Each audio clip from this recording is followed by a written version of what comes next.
I did it this time. Hold on.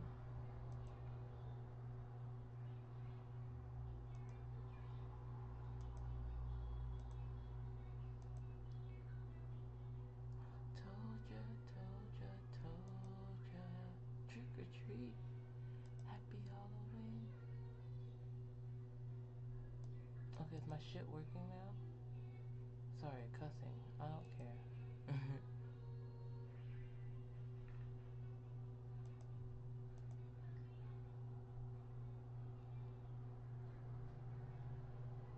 I think you guys can hear me now. I do do do do do do do ba ba ba ba ba bum. Test test 1 2 1 2. Epic epic. La la la. It's probably gonna be really soft, isn't it? It is. It is. It's alright. Nope, there we go. That's fine. Okay.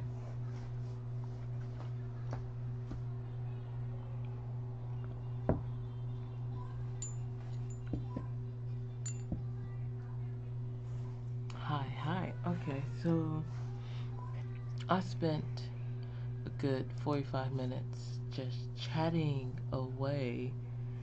Okay, cool. Okay. YouTube is also working. Yay. Again, so I spent a good um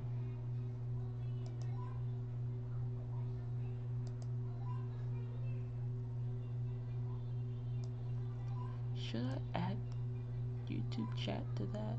I'm not ready for it. Nah, you guys are alright. There's nobody on here anyway.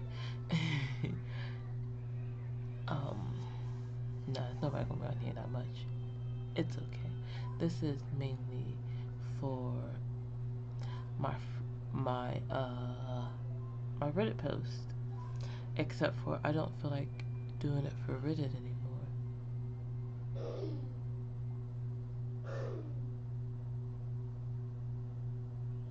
Um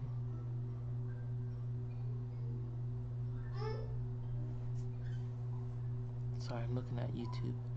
YouTube is being YouTube right now. Connections mucky, even if I'm at home. Jeez Louise. Okay. Anyway, so I guess I'm going to have to redo all of this and introduce myself. Hello, I am Yanami. I am doing this video today because, well, it's close to Halloween. It's it's about 17 days or so, and I'm gonna give me hopefully my G friend here, Mr. Paranormal.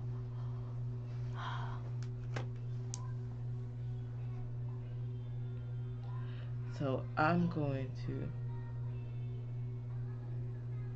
actually going to give a shout out to them. Let me actually find their name on let me look on my phone to find them on Reddit real quick.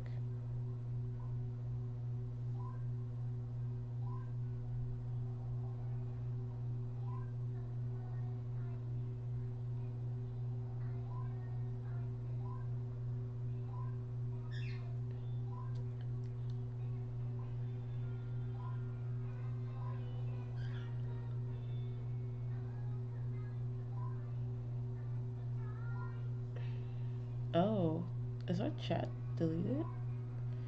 Wait, did Reddit do something different? Reddit, what did you do? I don't like that. Okay, no, there we go. Wow, that was weird. Paranormal M on YouTube. Okay, so I'm doing this video today for a shout out. Shout out to Paranormal M. Doing this video because of them. They They gave me the idea to do this. I'm lazy. I was doing everything on Reddit at first. I have 3 stories on Reddit already.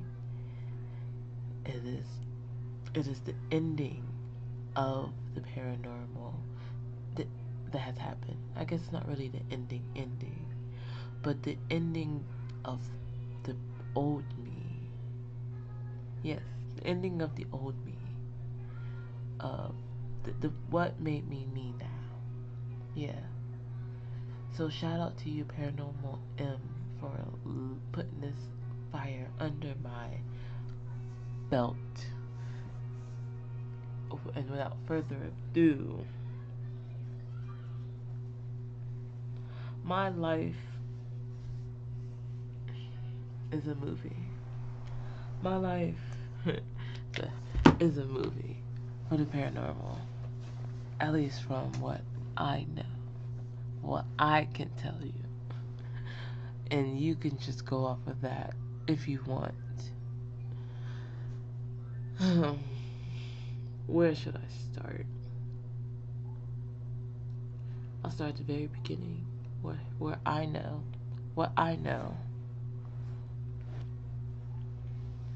I was under 9 years old when these events started. Where I started to be isolated from my family the most. I was a huge nerd. Huge nerd.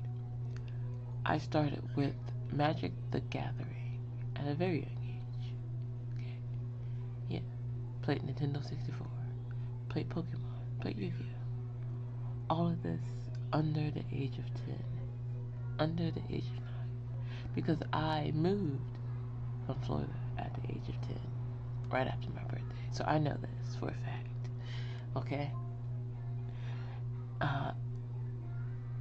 Around the times where I wasn't playing card games with my siblings or watching Sailor Moon or Dragon Ball Z or Garfield with them or getting my hair done by my mom, I am hanging out in my garage singing, dancing with my shadow. And one of the earliest things I can remember is a song. And with this song, this is a very haunting song because I am now 30 and I wasn't even in the double digits. I wasn't even in the double digits, and I remember this song that I used to sing. At least this line. And it goes like, "We don't love each other. Take me with you, my baby. Come with me, come with me." And that's all I can remember. And I used to sing that a lot as a kid in my garage by myself. Carefree. I'm 30 now, and now that I'm thinking about this story, I'm kind of remembering the eyeballs that were on me when I would do this. Like the feelings I would get when I would do this. Cause in the garage, I was by myself. No one wanted to be in a garage. I didn't want to share rooms with my brothers all the time, and I wasn't allowed in my mom's bedroom, though she would lay out in the living room. I had my alone time was the garage. I'd play my Xbox, the original Xbox first Xbox, okay, in the garage, okay, and listen to my music on that bad boy. Ooh, that was the time. Listening to your music on your Xbox, that was the time. And the cute little pictures you would get on your PlayStation when you popped in the save cart. Good times. Good times. But I remember the eyeballs on me when I would go out and dance and sing with my shadow. And it would be by that parent, not one single parent. I didn't realize it until now, actually, as I'm telling this story.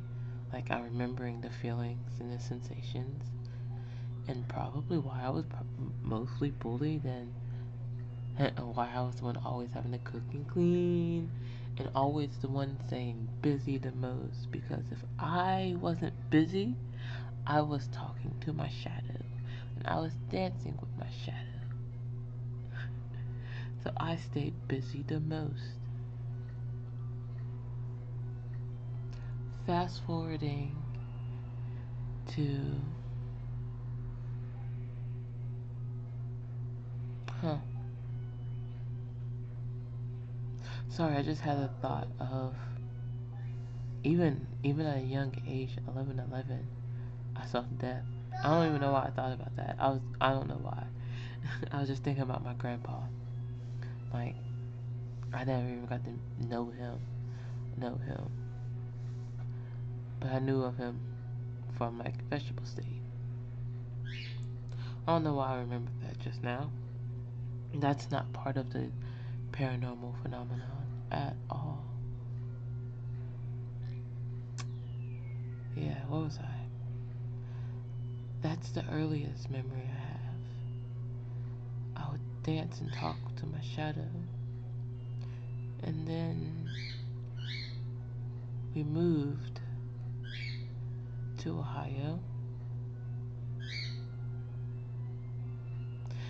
And you know what? I need to. We moved to Ohio, and I don't.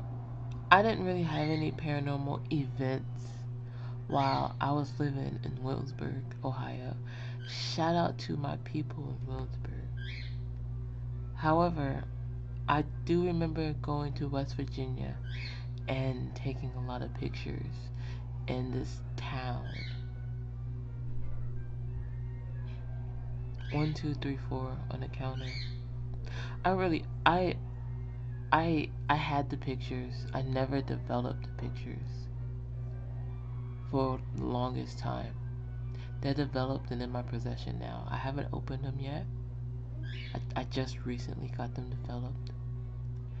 Oh my gosh, I can't wait to open them. I might have to open them on stream. Now that I'm talking about this story.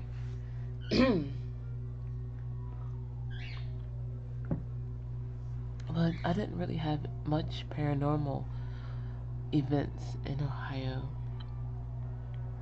And that's between the ages of 10 and 13. 10 and whatever. I don't know. I did have a fun times in Ohio. And one sad moment. Like like I honestly believe like there's I hate to say it, but I've been diving down this magical journey deeper lately since my Jezebel. If if you guys have been following me, I've been talking about this a lot lately. If you haven't been, this is your first time hearing about it, welcome. Yes, I've been diving back. This is now my third time diving back into spiritual nature, because spirituality isn't really a religion. If you think about it, it's really nature. You're just listening to nature at that point. You're nature shit. Anyway, I'm looking at this candle. Diving into this, um, 1441.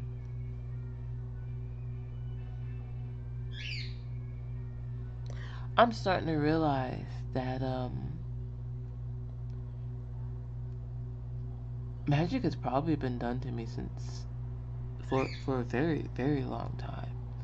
Because I've had some very inconvenient moments of life where, as a kid, these should be cool moments. I should be having happy moments, but why am I having bad luck? Like, Nintendo DS came around, and I knew he had the money, at least for one or something. I knew he had the money, because my mom was getting child support from my dad. I knew he had the money for it.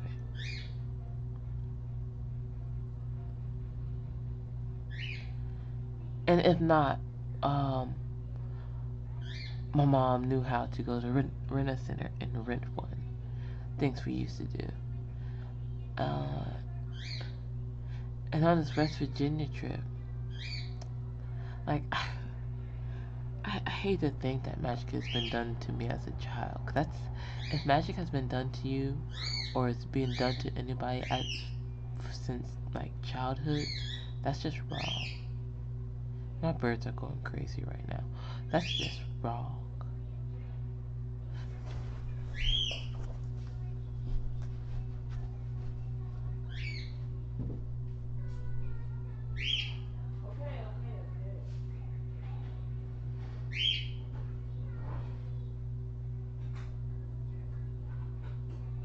Is that it? Is that what you wanted? Jeez. It's off. It's off. It's off. The oven is off. You're welcome.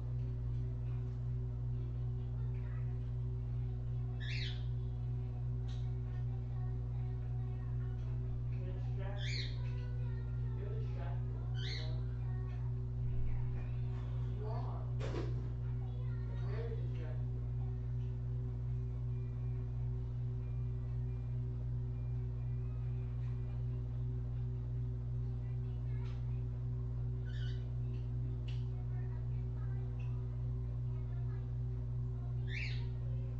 Pikachu.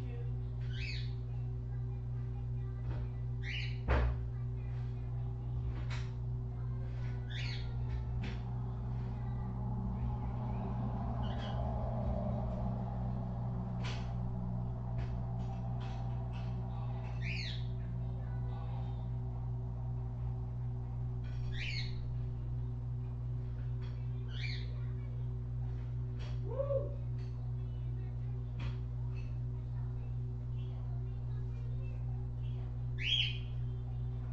Yeah?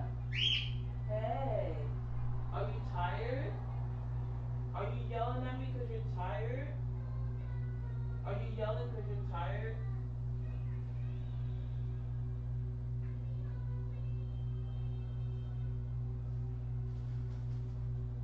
There. How's that? Stop yelling at me. Yelling, yelling, yelling. This bird is yelling at me, yo. I'm not even doing anything to the bird. It's just yelling at me.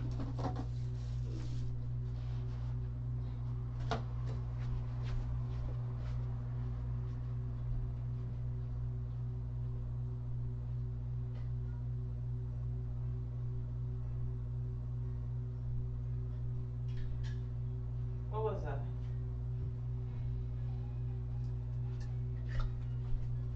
What was I? Where was I? I got another candle. This candle is an edible candle. It's an edible candle. But I'm gonna leave it just like that. Just because I like that little blue glare there. Because I'm weird like that. Where was I? I just moved from Ohio, Williamsburg, Ohio. There wasn't much paranormal activity there. There was a lot of bullying. There was a lot of bullying. And me being neurodivergent. Me coming to terms that I might be neurodivergent. I haven't gotten tested, so I might be neurodivergent. Let me say it like that. I don't know. I was bullied by my own family, and I ignored it because I'm just neurospicy at that point, I guess.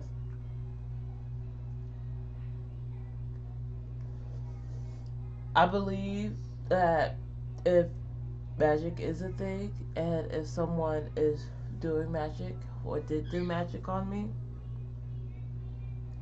the fact that I didn't get to enjoy, I say it in quotations, my first ever field trip outside of anywhere, which was West Virginia, because everyone was playing Mario Kart on the DS or playing Pokemon on their DS, you know?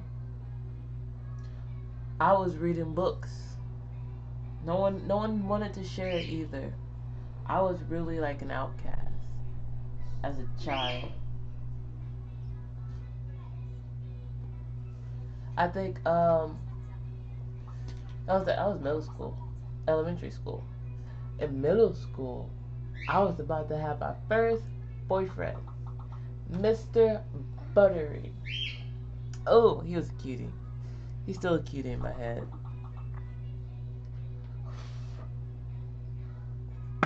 That's all you want to do, don't you? Hold on. Go ahead. Alright. They're out. Look at you. Good job. Good job. That's all you wanted to do. Yeah.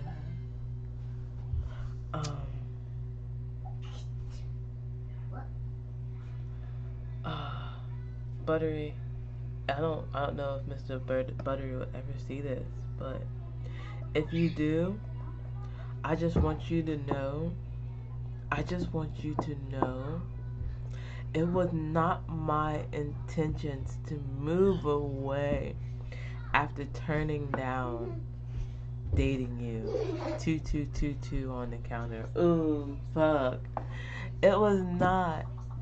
Yes, I was super focused on my books, okay? And I'm still focused. I'm still focused on the books.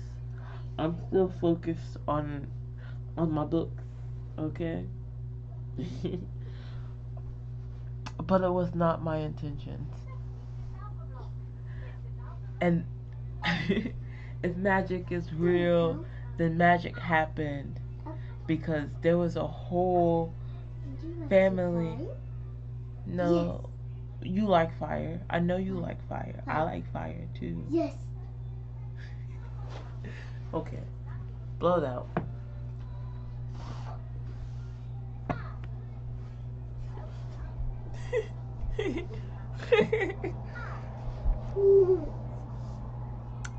It wasn't my intentions to leave. It wasn't. My face was in the books. And it was you. It wasn't no Gerlach. Or no Shane.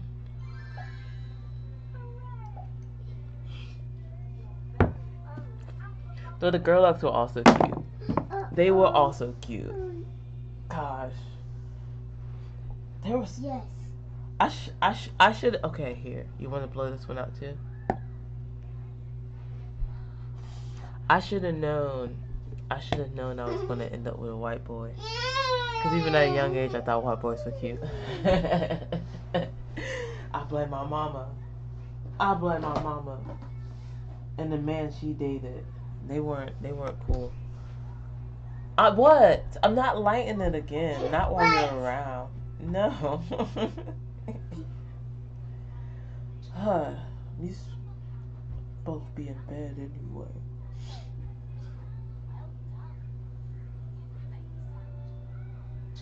Fire. There's no fire. Yes. No. No. Disappear. Yeah, disappear. Would you like another slice of... Stop that. That is such a bad habit. Would you like another slice of pizza? Would you like to slice pizza? Yes. There you go.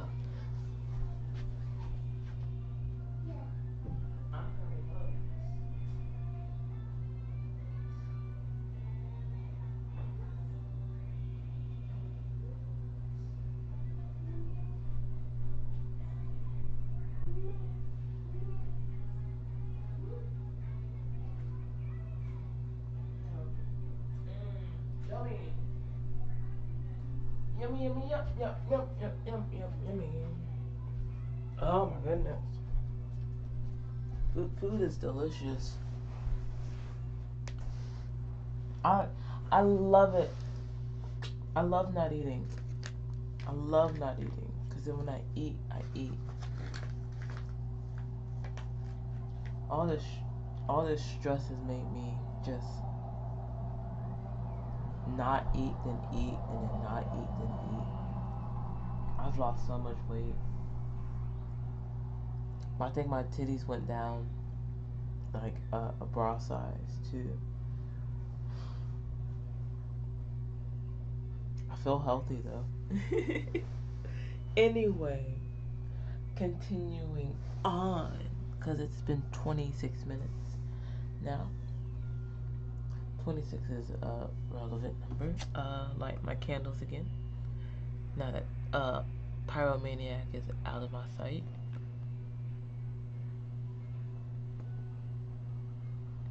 That's my fault because I like fire too. Definitely my fault. That's what happens when you use candles and you tell them to blow out candles.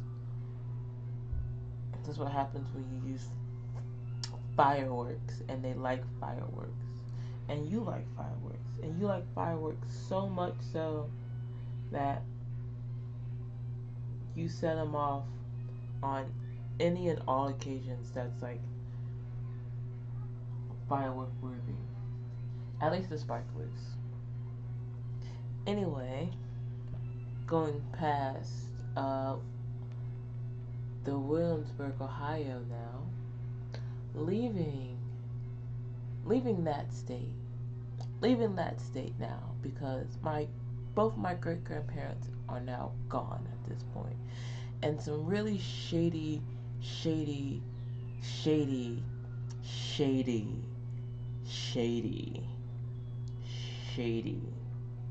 stuff happened with the family will. Some really shady stuff. Which is why we are no longer in Williamsburg. So if that's something you thought about asking Steven or Gerlachs why we just pooped, that's what happened. Something shady happened and we lost our house. The will got tampered with, and because I was a little kid, no one would tell me anything. So I didn't know what was happening, and as a little kid I shouldn't know anything like that. But I feel like I would have questioned stuff like that. I would have. As I think about that now, no, I would have questioned that as a kid because I was always a curious fucker as a kid.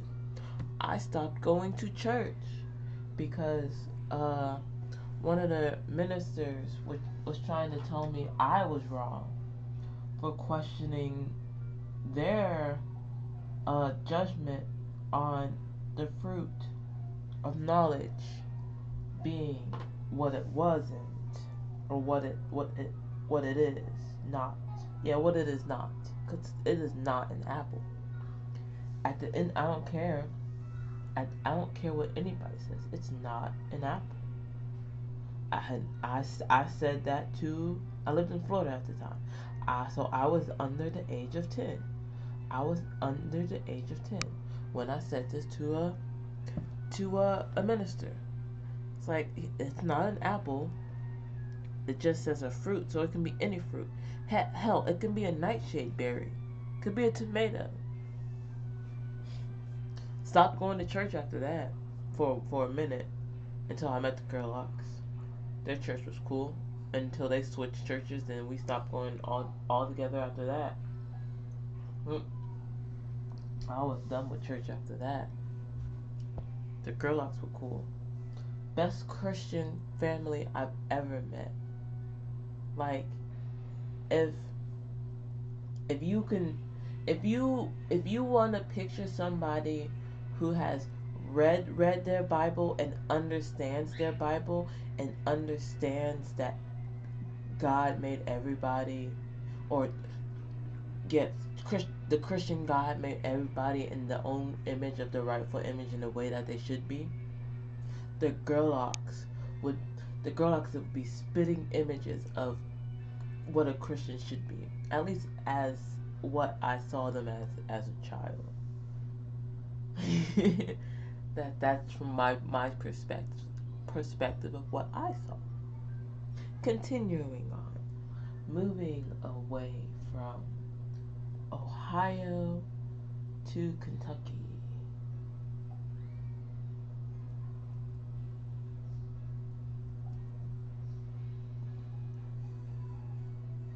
Where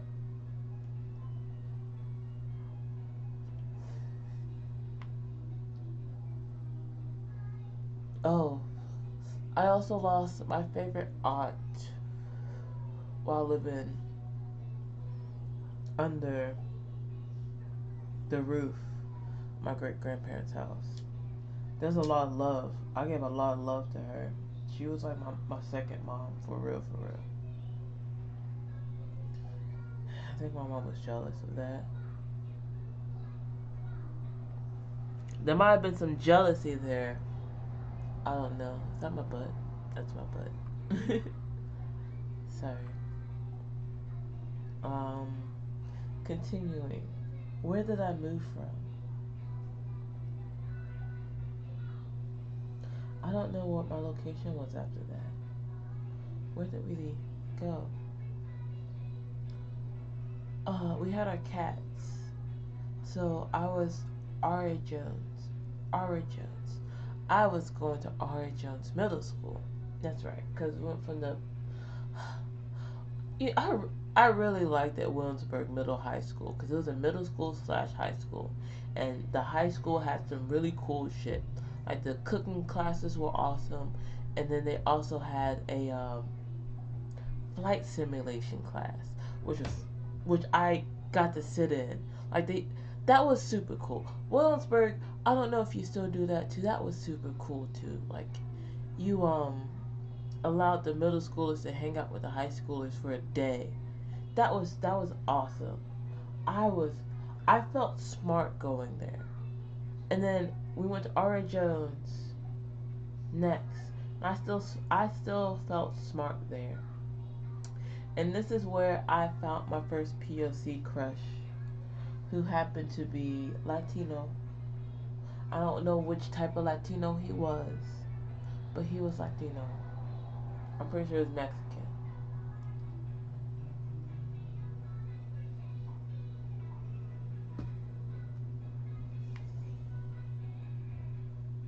His name was Carlos. And people are wondering, shout out. Shout out to all my crushes. The paranormal activity at this house.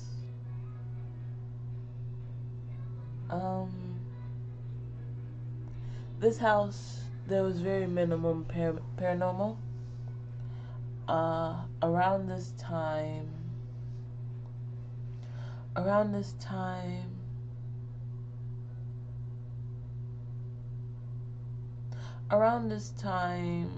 all those touch lamps. I don't know if anyone knows, but those lamps that you could just touch and they turn on and off. We had those. And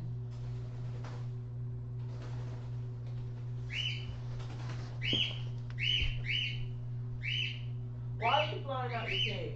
What are you doing? Go.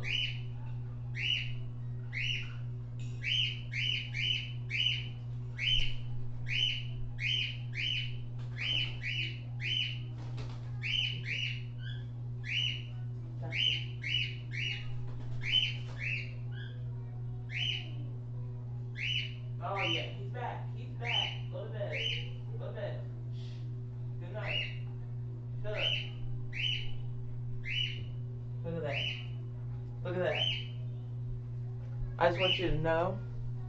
I just want y'all to know. I just want y'all to know. That's just timing. What timing? What timing for this story? What timing, right? I guess. With this house, the only real paranormal. Huh. We lost our key cats here too. Our cats got stolen here. They were kittens, and they got stolen. They kept getting out. I don't know how they were getting out. They kept getting out somehow, and then neighbors across the street stole them. Our lampshades, are those touch lamps here at this house, they would go on and off by themselves. And I remember taking a picture and catching a skeleton once before. Deleted it right after, showing it to my brothers. Really weird.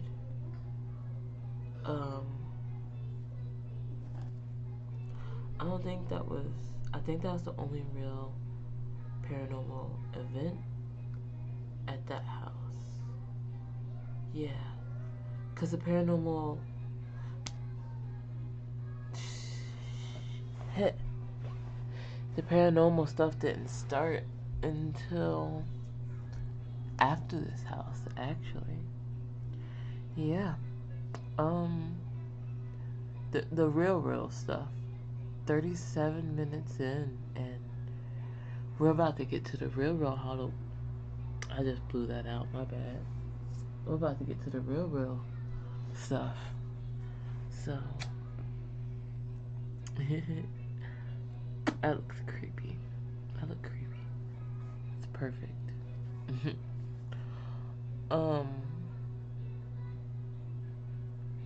Fuck that house. That house was cool because there's a black and white squirrel that went next door. And I had two crushes. I had another white boy crush. Very, very toxic crush, actually. Cause he was cute, but he was violent. Yeah, he was cute, but he was violent. That was it. that was a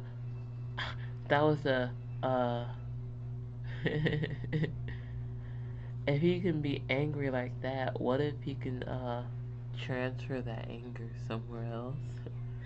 Mindset, like instead of punching walls, pounding guts.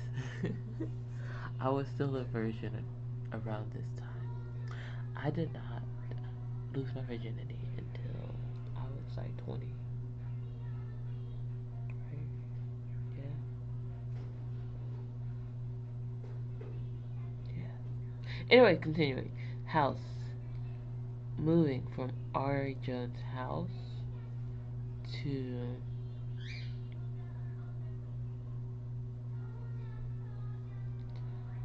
Wildwood Apartments. Wildwood Apartments. Funny enough, actually not funny, cool event at this apartment complex. I saw a shooting star, a meteorite.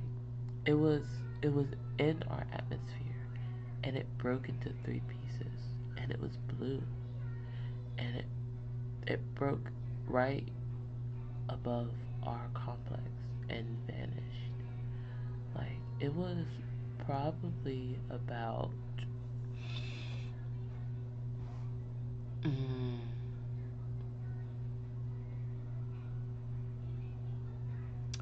oh shit. The meteorite happened before I started having more paranormal events. This candle smells great. Yeah. Because we just moved into the complex. It was winter time. I was in my really weird green coat. So I didn't want to talk to the black girls that were there because I, I didn't want to be judged because I wasn't dressing like the black girls from the TV shows. You know, I didn't want to dress like them, so I didn't want to be judged by them. So I didn't really try to make friends with the black girls.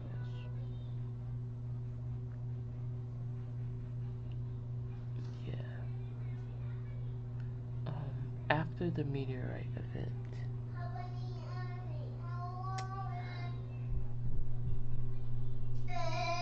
my very first cycle happens. And when my cycle happens, this is when the events start to really, like, get crazy. They all start with dreams. Everything is a dream at first. I'm gonna get a drink. I'm out of tea.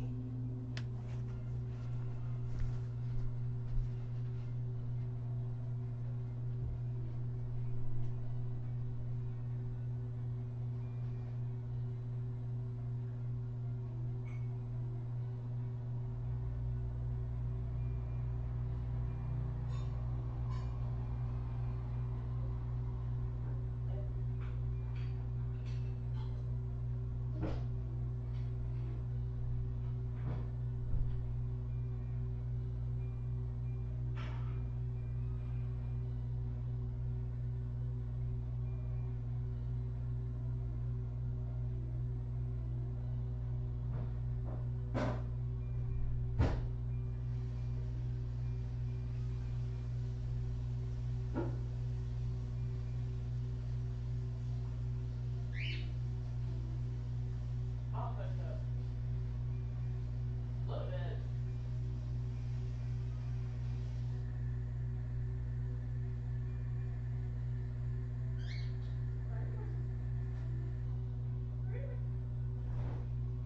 Little bit. Okay. Go with it. Go with it. Go with it. Go with it. Yeah. Yeah. What am I, a crazy bird talker? What bird? What's the bird called?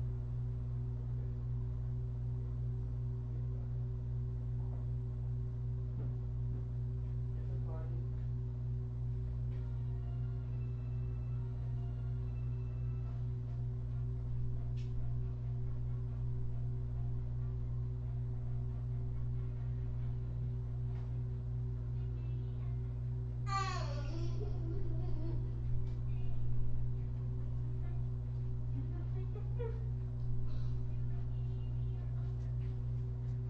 Told ya, told ya, told ya.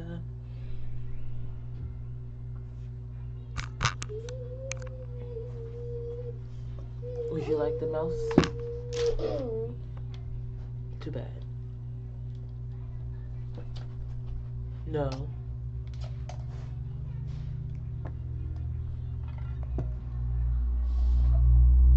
Thank you. You're so nice. You behave so well. There you go. Good job. Go that way. You're goofy.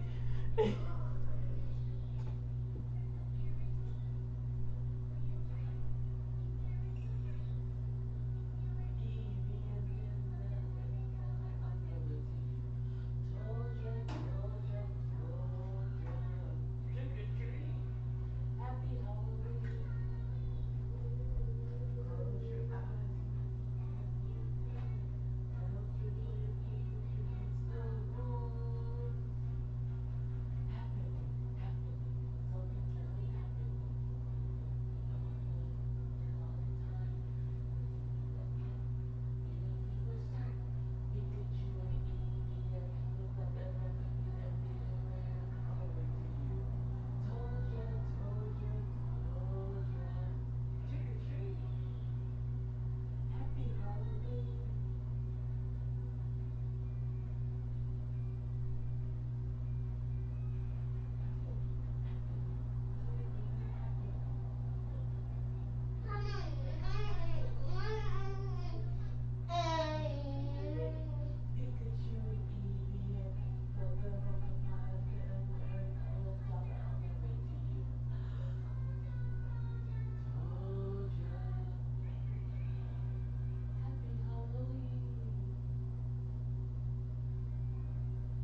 Okay, so my tea should be nice and ready for me.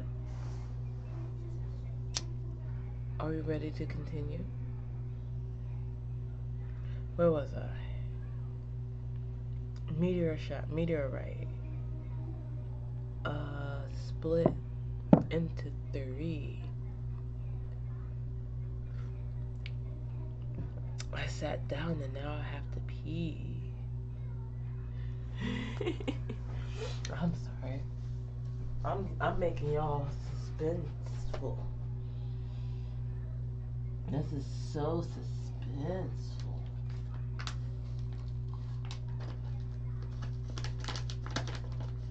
Yeah. I could just sit here. I mean, the more I'm just talking, the longer it's just gonna take, right? I'm just yeah.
So suspenseful, right? Man. Alright, where am I at? Mm.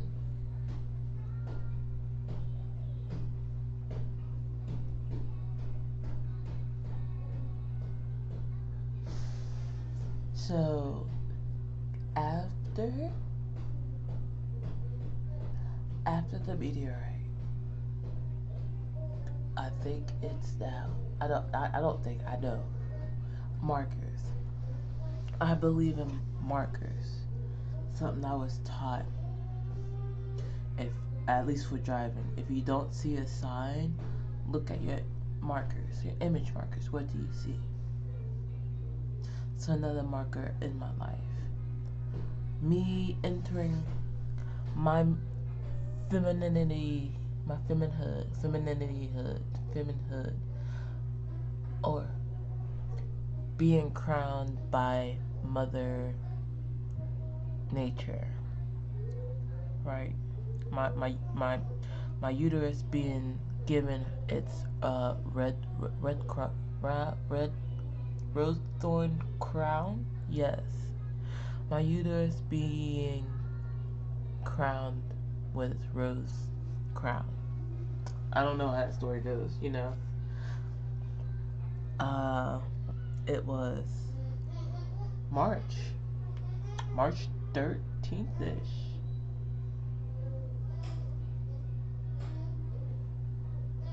Was it March 13th? Yeah, March 13th. I was 16, 15, turning 16. It was in around March. Yep, I've now hit this. I've been given my rose crown. The cycle begins. And then around the same time, the paranormal stuff begins. It starts with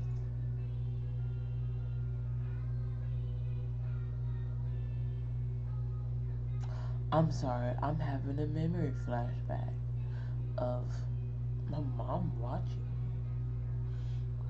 Weird. I mean, I guess that's what parents do though. They watch their kids. I watch my kid, I check on him. So that makes sense.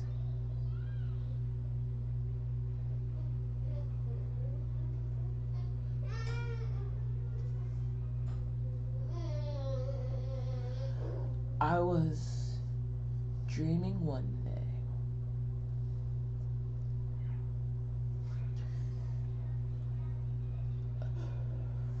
This is where everything starts. Most of these paranormal events start in the so-called astral realm, as we say. A good place to name it, because everyone watches TV.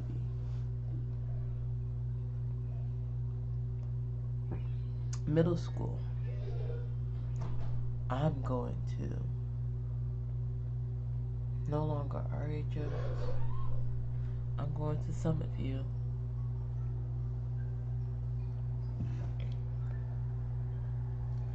I am watching Charmed on the television. And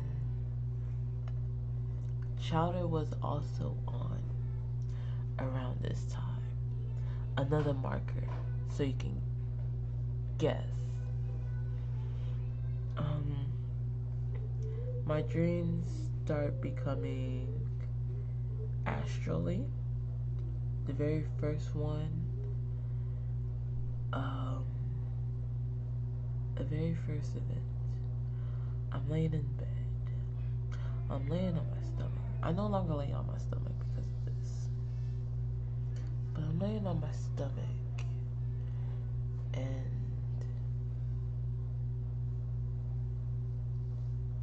I'm drifting off asleep. And then I wake up asleep. That makes sense. Like I'm asleep, I can tell my body's asleep, but I'm awake. This is soybean candle. This is an edible candle. I'm playing in an edible candle. It's watermelon.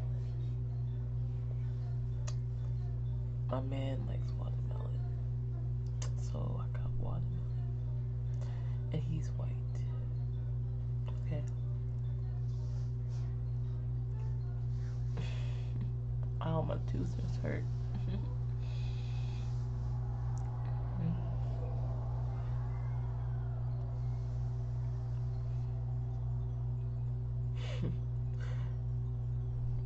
Sorry, that was just me talking because 5544 because of stereotypes, okay?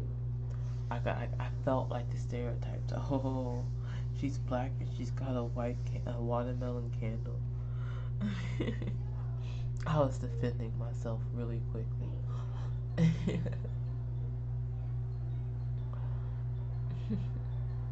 It smells great.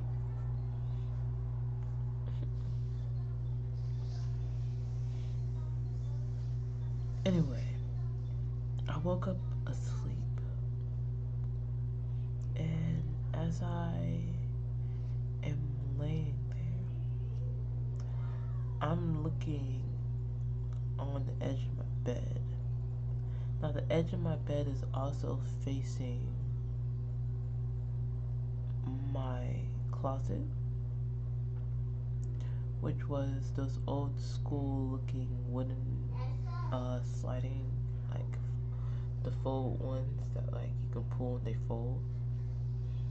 And then to the right was my actual door that led to the hallway.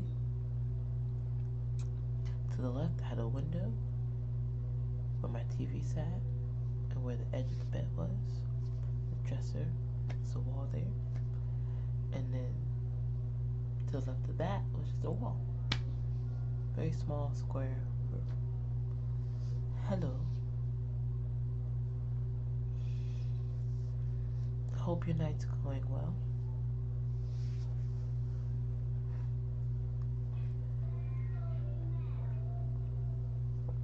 So, as I am laying there, asleep, awake, and looking off the edge of my bed, there's like a shadow. Oh, Grand Rising then. Grand Rising. I don't say that word because you're not having a bad day, so you're not doing that.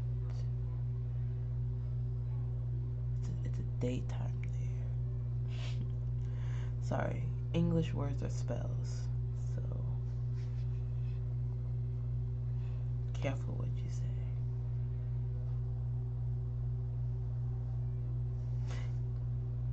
Anyways, continuing. Off the side of my bed, there was a shadow figure kneeling there with glowing red eyes.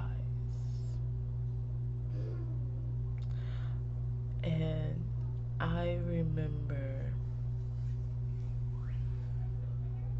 remember looking at it like a hot second and like shrugging it off. Like I'm asleep. What are you doing waking me up while I'm asleep so I can look at you? Right? I ignored it. And I basically turned my head away from it. And the moment I did that, like I'm not gonna lie, there was still some fear in me, but like I was still just wanting to sleep. But I turned away from it, and the moment I did, I felt like this burning sensation on my back.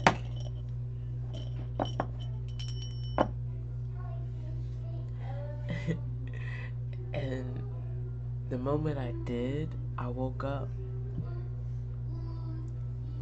And when I woke up, it was time for school. And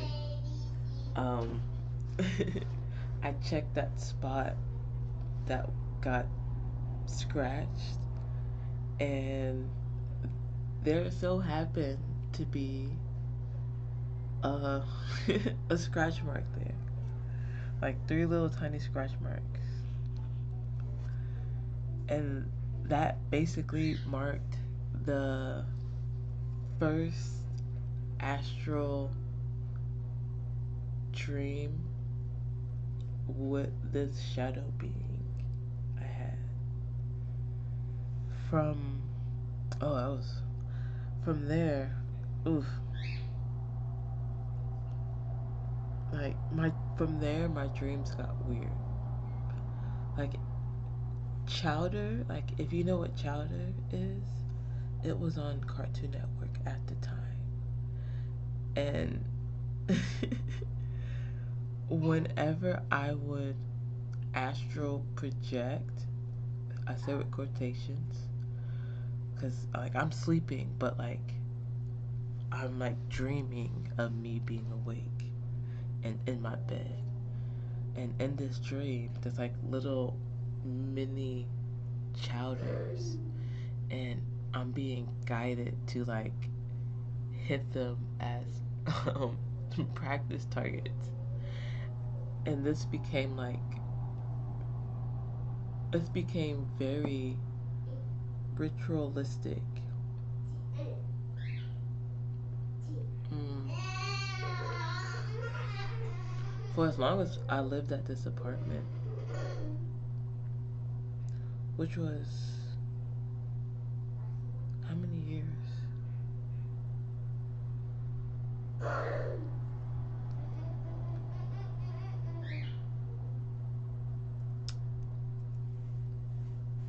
Oh, I don't remember. do not remember. I remember, I do not remember. uh, Summit View? 2 years. 2.5 years. For 2.5 years, I would be forced to astral project with quotations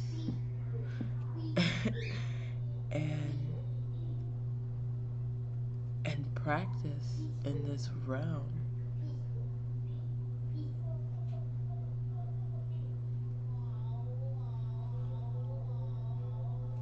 And then we moved.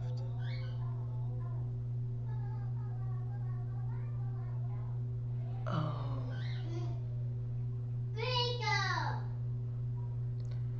We moved from there,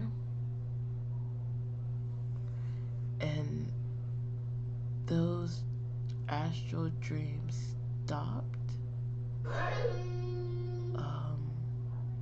I would begin to have sleep paralysis dreams, which I would stop laying on my back and start laying on my side, because those sleep paralysis dreams would bring 2 shadow beings in my room. One that would always be kneeling and one that would always be standing and holding a sickle scythe in their hand. I think I've seen them twice together at the house I moved to. We weren't there long either. We were there for like a year, and then we moved to these apartments. And these apartments, oh,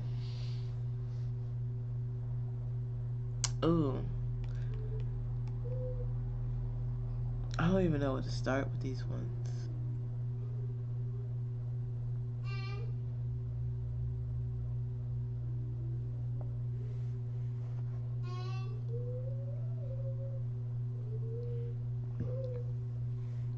Yeah, I do.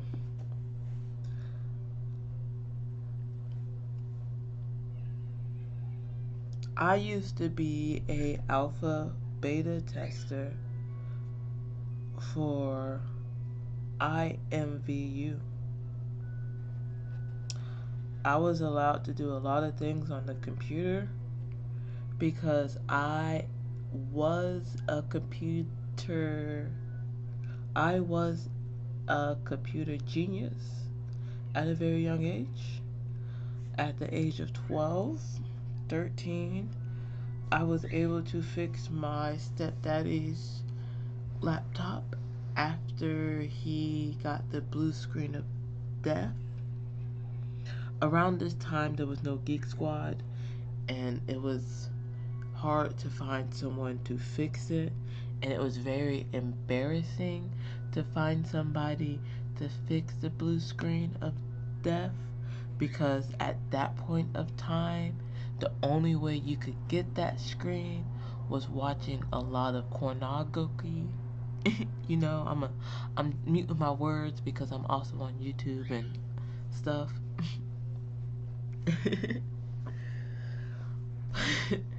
So yeah, I ended up fixing that for him. I ended up fixing my own computer. Like, I used to take apart every electronic we had and put it back together whenever it broke and it stopped working.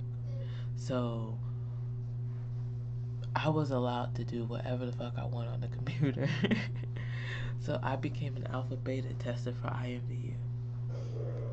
And through that, I met some cool people.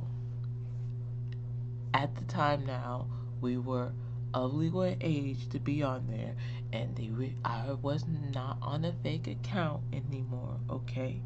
No longer on a fake account, okay? Alpha beta testing was done. Deleted those accounts. They deleted those accounts. So I was on the 16-year-old servers. Pretty chill, actually. It was really freaking cool. Met a girl named Sarah. Met a boy named Adam.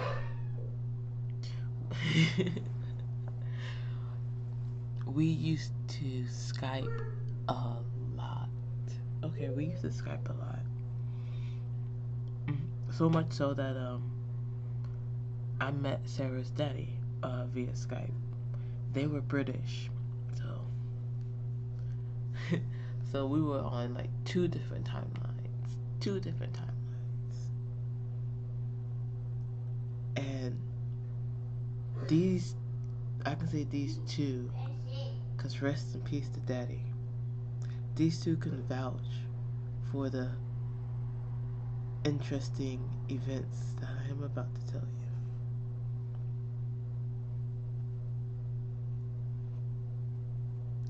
And if you guys ever see this, love you, miss you. Humans fight sometimes. Reach out to me. Whoops. I didn't mean to hit that. Anyway, now, we became good friends. So much so, we Skyped together. In this apartment. Friars. Now, this apartment might be haunted now. This apartment might be haunted. So, if anyone comes across this and you lived in Friars Lane and you had some hauntings, I'm sorry. I mean, it wasn't my fault. It probably was. I don't know. I don't think it was. I think it was haunted before me.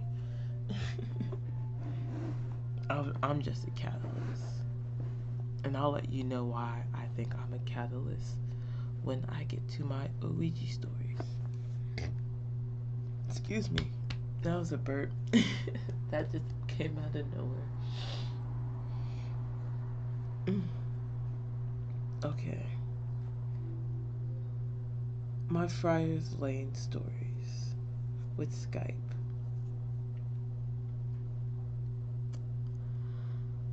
Oh. Around this time, I believed I had an incubus. Around this time, I believed I had an incubus. And these events happened from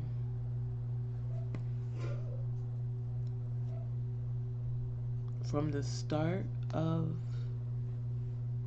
Friars until my ex of 2018, Ginger. I hate that my candle went out. No, you gotta go back. Come on, boo. We gotta tell these stories. Yes, I'm laying down now. I'm comfy. Cause it's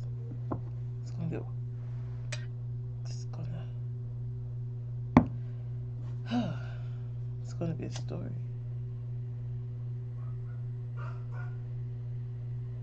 So,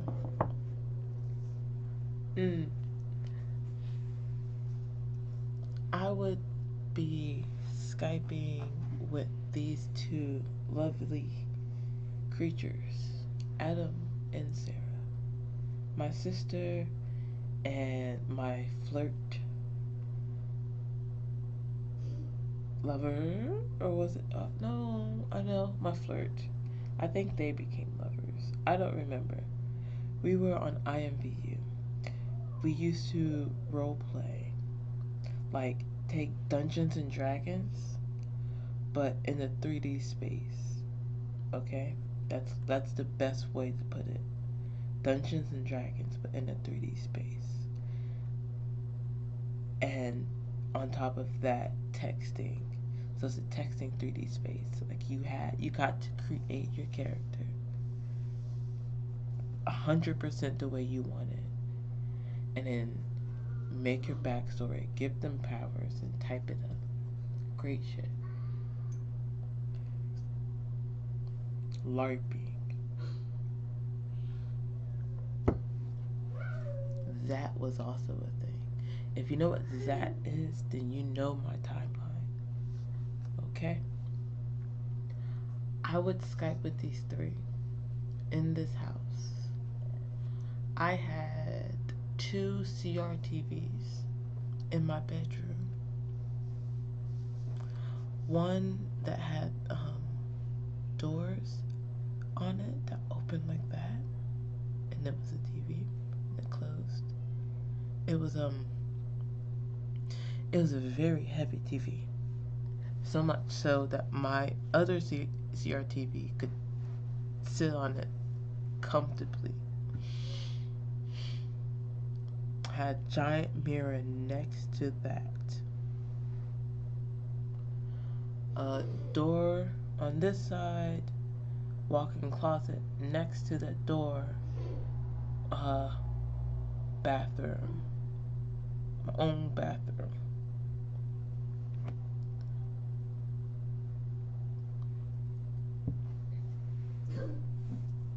I cannot tell you exactly when these events started.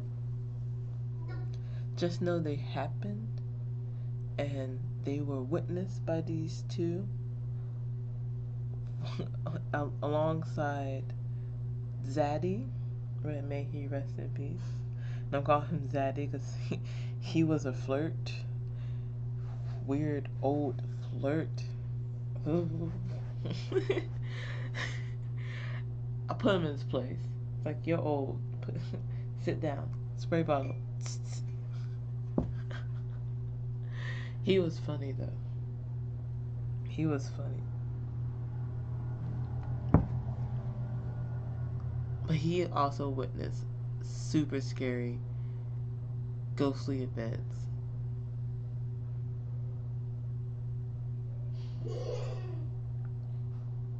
I wonder if he's a protector now in the afterlife. That would be awesome.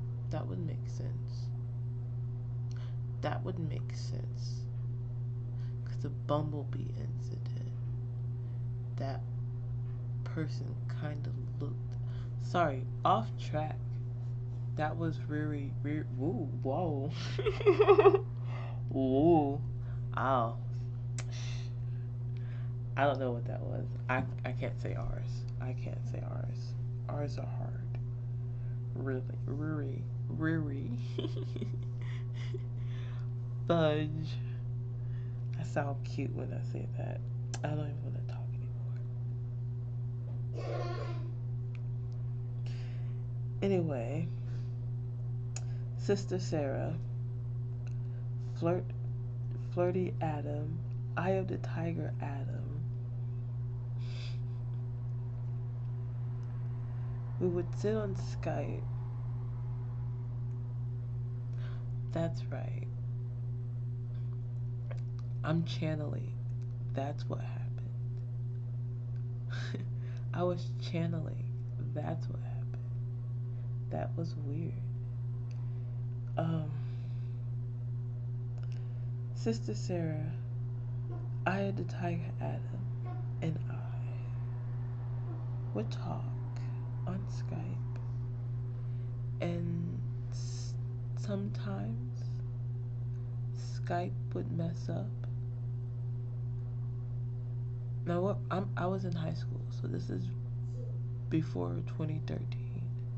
Okay, this is like 2000 something. Okay, so this is way before the Skype movie came out. This is way before the movie Mama and Zozo came out. Okay, so I'm telling you this because my stories will sound like that. Okay, I'm telling you this because of that. All right. it's weird. It's so weird. But like just like how in the Skype movie, like that weird static shit happens, that happens when paranormal shit would happen around me. And Adam and Sarah would always see it. I like how it just got darker, like you can't see me now. Yo, come on now. Mm.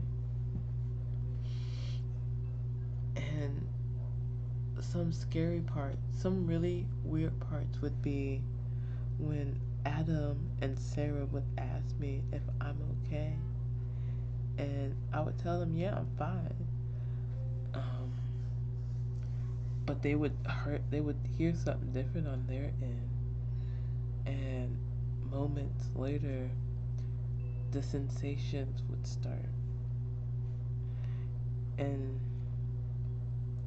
oh, these sensations being like tingles going up the leg, and then like from up the leg to the hips, the thighs, to this area, to the neck, all up the body.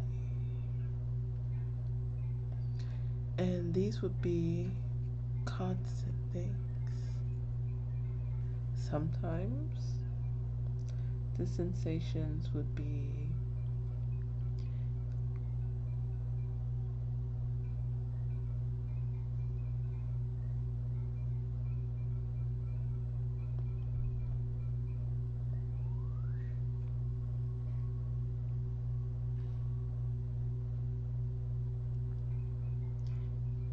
sensual, tingly,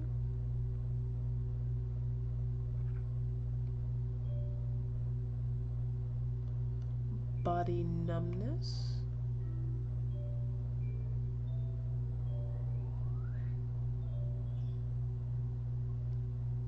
like unable to move. On top of that, um,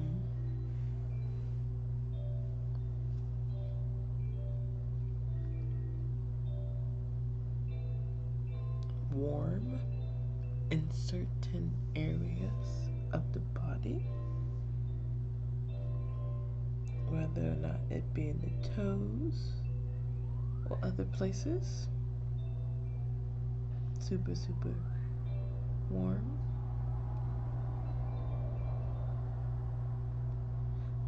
Sometimes I would let those sensations come on and then just leave, because then they just pass.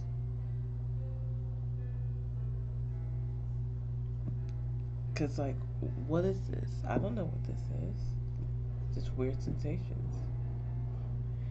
Maybe I'm just crazy. Maybe I'm having, like, some weird seizure, right? Mm. Maybe my computer's just spazzing out because it's spazzing out.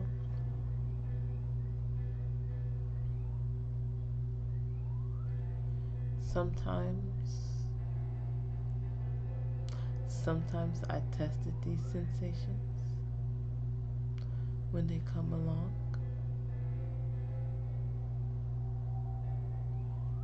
I'd be feeling the tingles go up,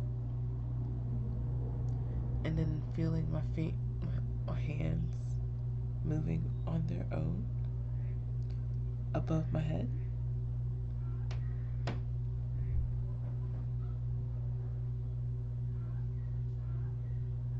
Now, these are all spiritual.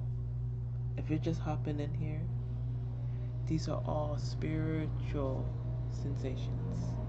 Spiritual sensations. This is my incubus story.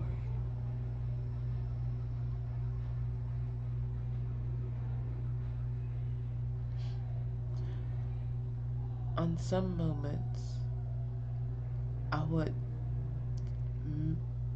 test this feeling to see if an incubus is real or not, or if I'm crazy. And I would fight back that feeling. So instead of my hands going up over my head, they would stay where I want them. And in these moments, when I rejected this sensation,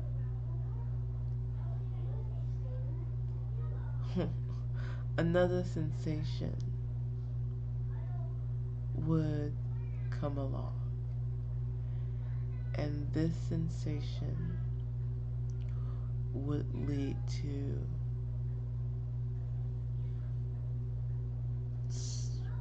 pinpointed, like,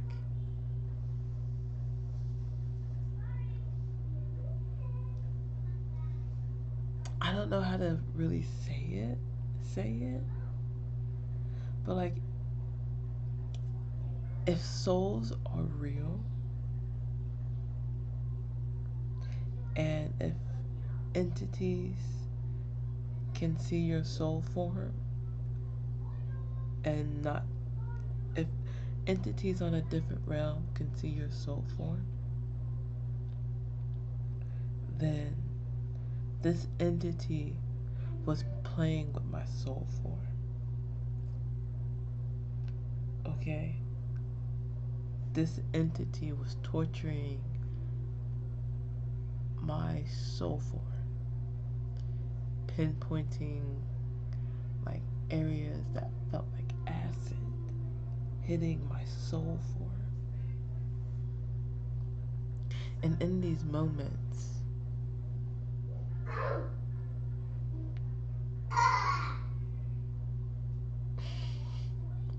surprised my brother never woke up to this.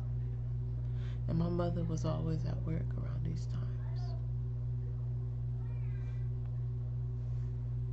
My mom was never home around these times. And my little brother was always quiet, asleep, I believe. I don't know.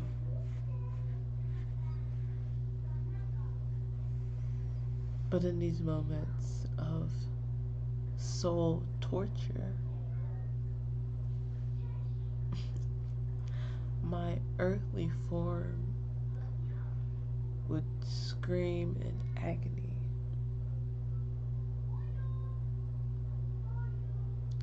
And Sarah and Adam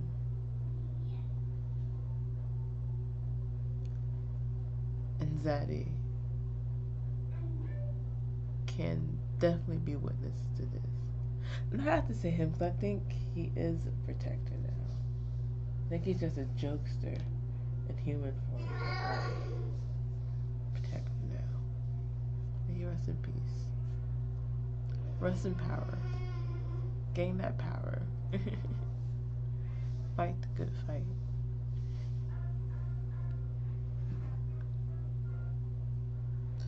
But we will always be on Skype. And these would be like back-to-back events. Because we would Skype almost every night. Just because I didn't want to be alone. I didn't want to be alone. I didn't want to have an episode like that by myself.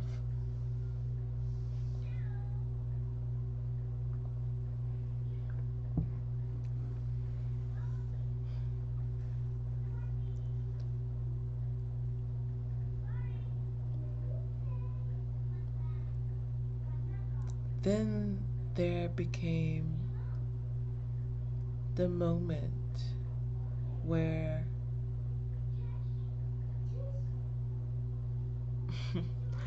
there's several moments, like I said earlier, when Sarah and Adam would ask me if I was okay, and I tell them, yeah, I'm cool, but then I wouldn't be moments later.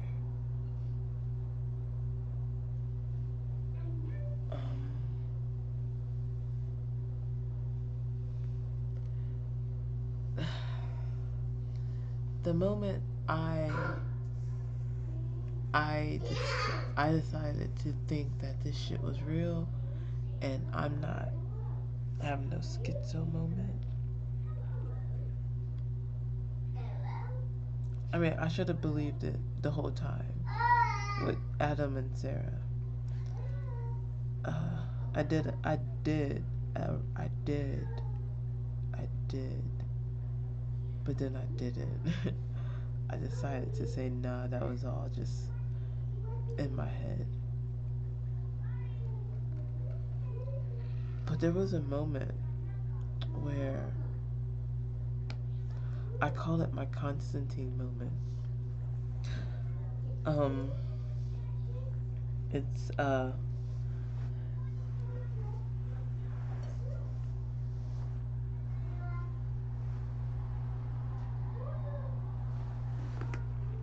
man, it's my Constantine moment for sure. A really cool moment, really scary cool moment.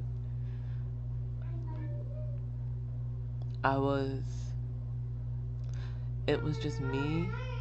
It was just me and Adam. I know for a fact. It was just me and Adam Skyping. I'm getting my pillow. Leave me alone. We were Skyping. And around this time now, I'd leave my bathroom light on. I'd leave my bathroom light on because it spooked me to keep it off. Nah, it spooked me to keep it off. So, it stayed on. And as it stayed on,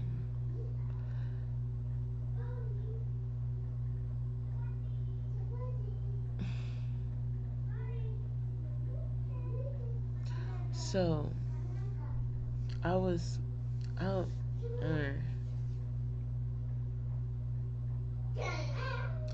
I was Skyping with Adam. We were having a conversation about, I don't know, Lord knows what. And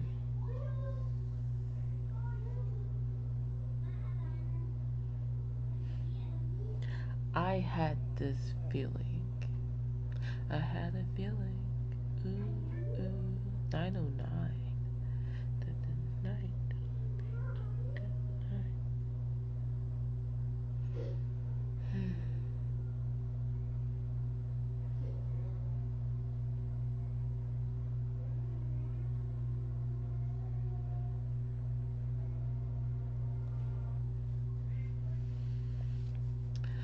So,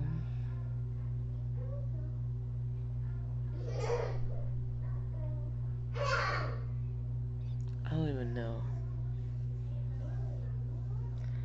I was Skyping with Adam. I was sitting on my bed, crisscross applesauce. I have a laptop, by the way. So every event that happened to me, my laptop would get staticky. My laptop would fall off of my lap. And I would go into like a waking paralysis, right? I would also research this stuff too. So around this time, I realized I had an incubus because I researched it. But this particular night, it wasn't my incubus, or maybe it was. I don't know. Maybe I actually saw it. I don't know, but I saw something. I saw something. And that's why I call it my Constantine moment. Because it came out of my bathroom. Bathroom's the only place that has a mirror besides my CRTVs. And just think of Constantine, but with the CRTVs.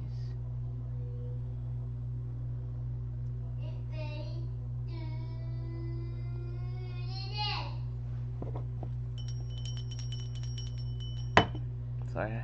If that was loud, I'm sorry. I should have warned you. I was looking through my CRTV, and through my CRTV, moment of crawling out my bathroom, and then through that moment,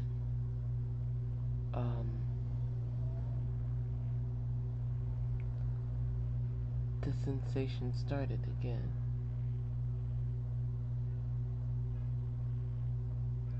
First the feet, legs, blah blah blah, you know, arms being locked up above me.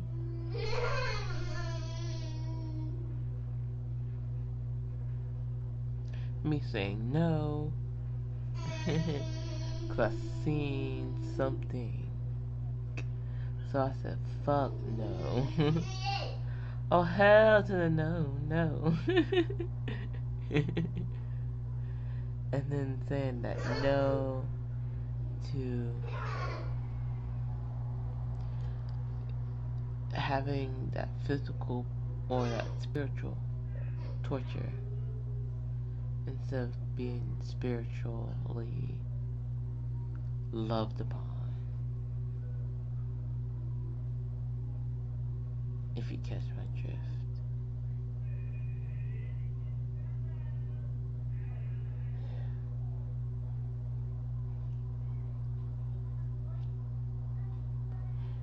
And these events, this one would actually continue on for a long time. Long time.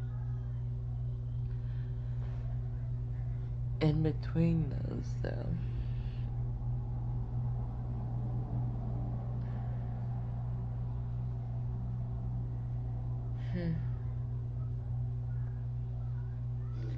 I have to think about this one.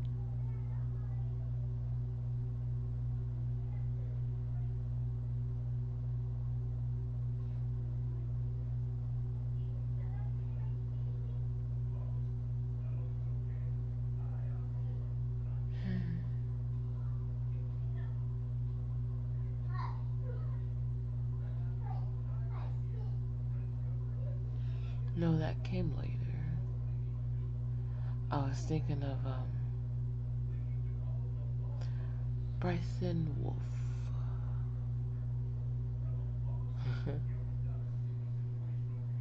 I was his yen wolf for a bit.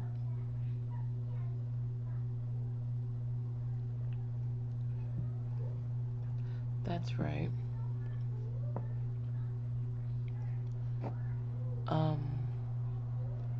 We moved from Friars to Rose, and I hate that house. I dislike that house. This house is where to give you a time marker, I believe Slender Man was popping. Yeah, Slender Man was popping. He was just starting up. He was just becoming a thing. And this was right before the clown era too. Yeah, this was right before the clown era. Yes, because Rose, this was right before I went to high school. It's middle school, still. I hate this house. I hated that house. That house was weird. I had my first seizure ever at this house. And on top of that, this house had my school ID in it. And this school ID that it had was from 2 schools ago. And was lost ages ago. So it was weird that it popped up. It was really weird that it popped up. Around this time, sleep paralysis became prominent for me again. I met I met my sleep paralysis demon, but he wasn't sitting on me. He was standing in the corner, all dark and broody, with his big ass horns. But he also had like a white flame around him. It was really weird, really scary, very heavy feeling. Very, very, very heavy feeling, like ancient heavy feeling. Like what? It's weird. Now that I think about it like that, yeah.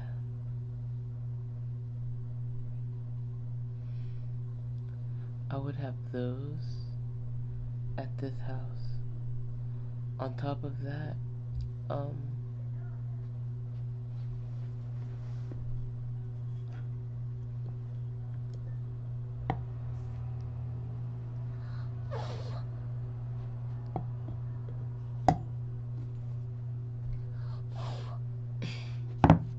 thank you. I got you. Thank you. I get it.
Oh,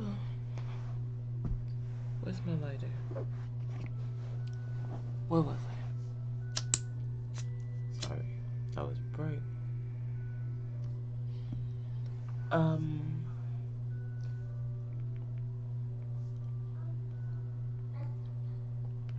One very weird paranormal event I had here, besides the sleep paralysis, and the reason Slender Man is a marker for me. I had an astral projection dream here. Now, I haven't had one of these since, I've had many, I should say. Oh, I haven't had many in a while. But this one was weird because, like, I had it, and when I was astral projecting, I got lost in my house. Like, I have pizza in my hand. I don't know how to astral project. Every time I astral project, it is forced upon me. I do not do it myself. Or if I do it myself, it's just done randomly. But this moment, I did it. It happened. Or it just happened to me, okay? And I got lost. And as I was walking around my house, like, I didn't walk far. I got from my room to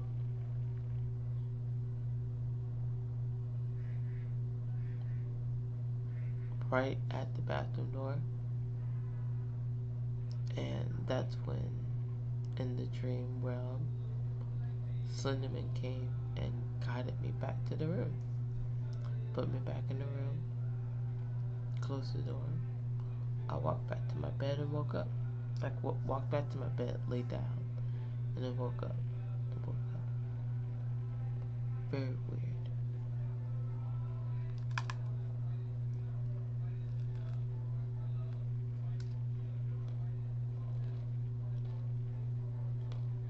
Now,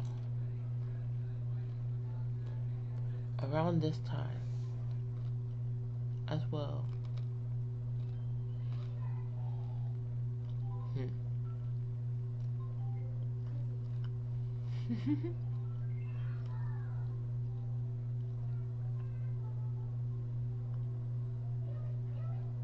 oh, yeah, around this time actually.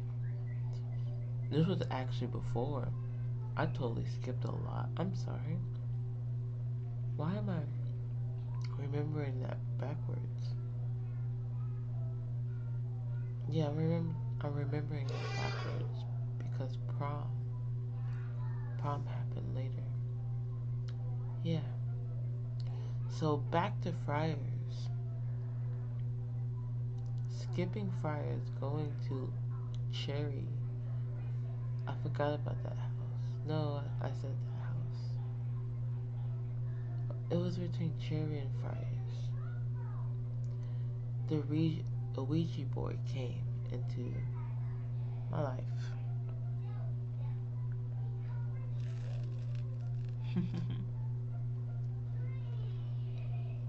17 years old.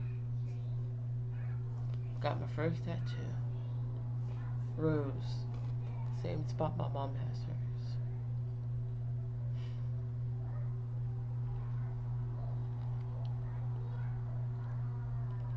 Because I honor my mama. So I got the same tattoo as her. And I honor my mama.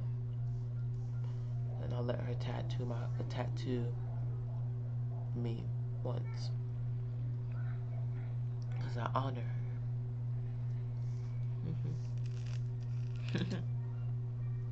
Anyway. 17. I'm in Florida. Trying to meet up with my boyfriend. I have a boyfriend at this point. I have a summer boyfriend. We've been Skyping. He's 6 feet tall.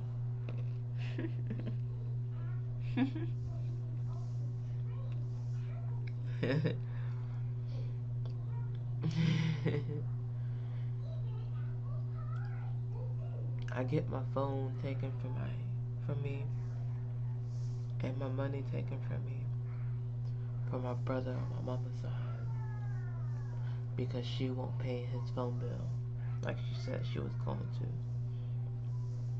So I get my stuff taken away. So then I go to his house because he lives across the street from my daddy. And I take his shit and I just go for a walk. I just walk. I don't know where the fuck I'm at. Why is a 17-year-old girl walking the streets by herself? Why is a 17-year-old black girl walking the streets by herself? With several credit cards. How stupid. How stupid.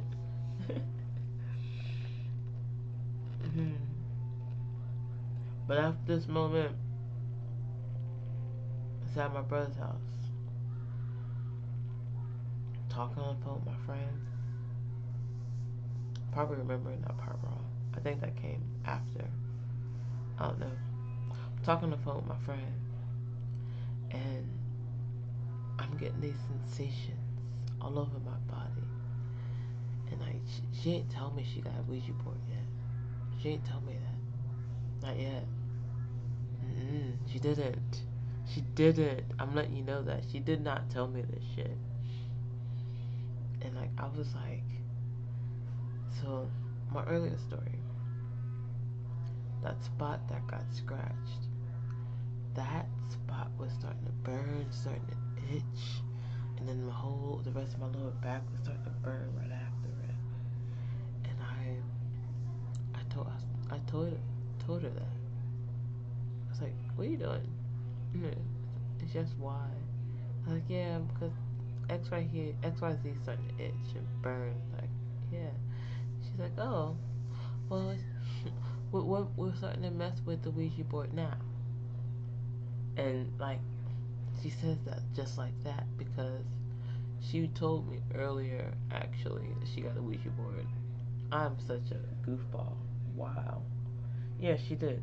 She told me earlier she got a Ouija board, and that her friend.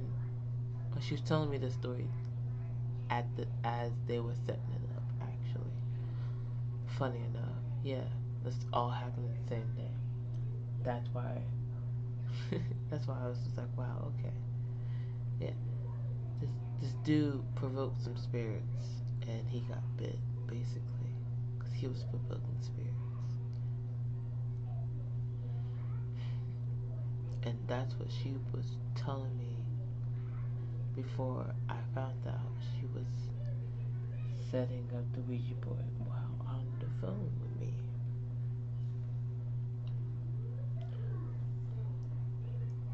Me being spiritually curious.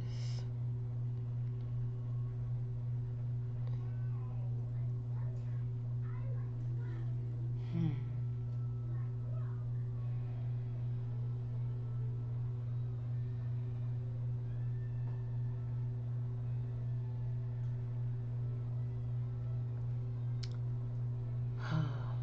Yeah.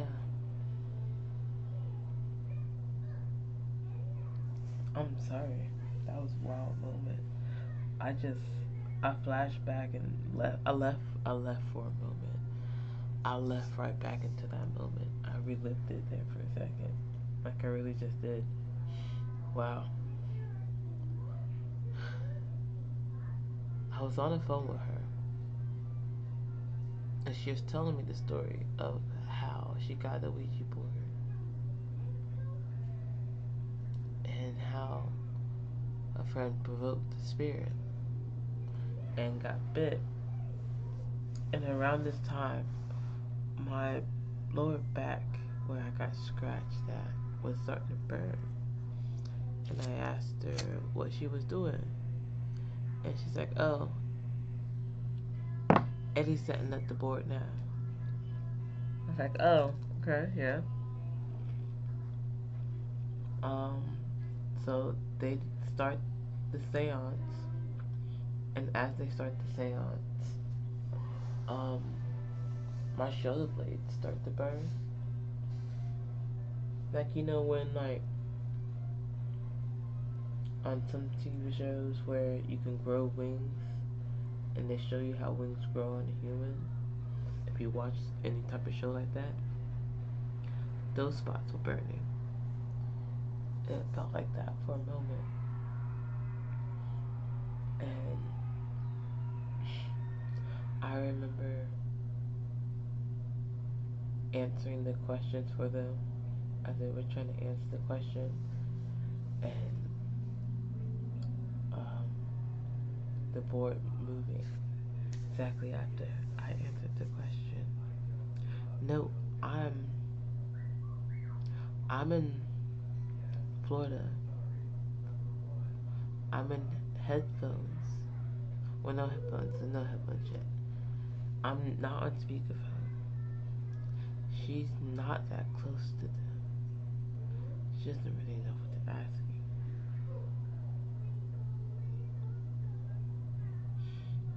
Hmm.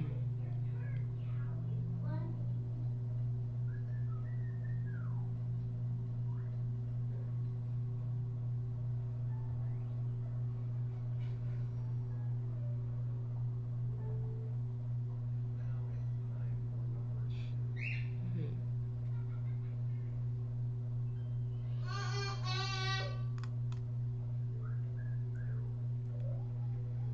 That was a really.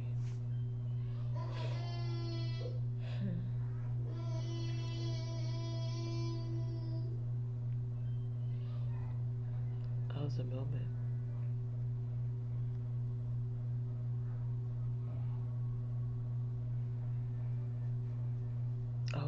headphones, so they couldn't hear me. And she wasn't really near them that well for a moment. At least that's what she was telling me. Until she started walking close.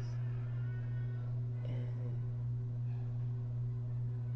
it got even weirder for a moment. Yeah.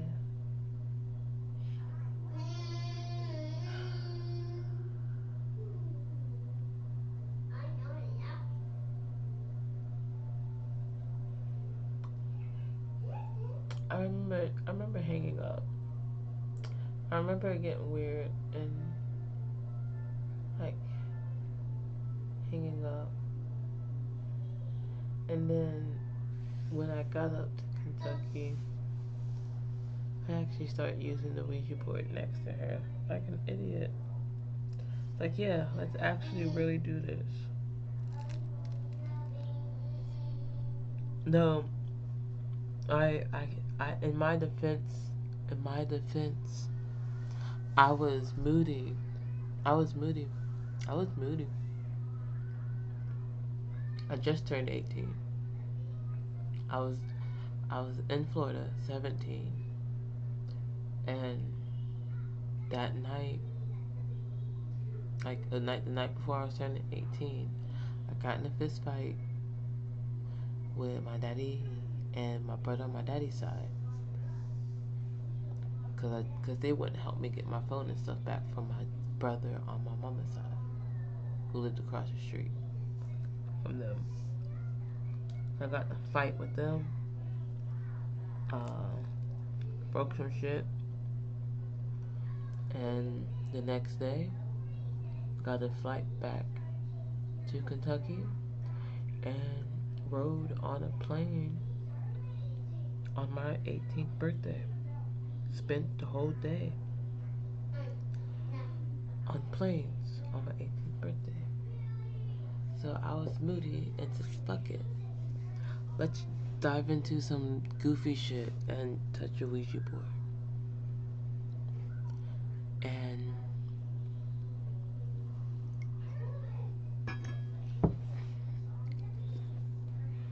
me, my friend, and her ex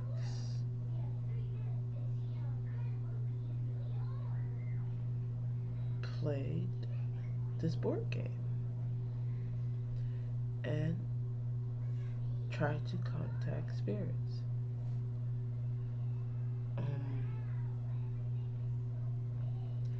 Everything everything was chill until a certain song came on. And I've never heard this song before. This was the first time I heard this song. And I try my best not to play it too much because in my head I tell myself this is my trance song. Like this is the song that puts me in a trance. And hello, Mr. Savage. Oh, you have the same name as my ex-master or my ex-dom. His name was Mr. Savage.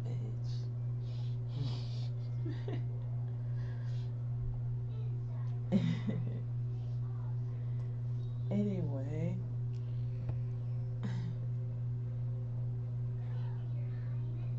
I'm gonna look for this song. I'm gonna play this song.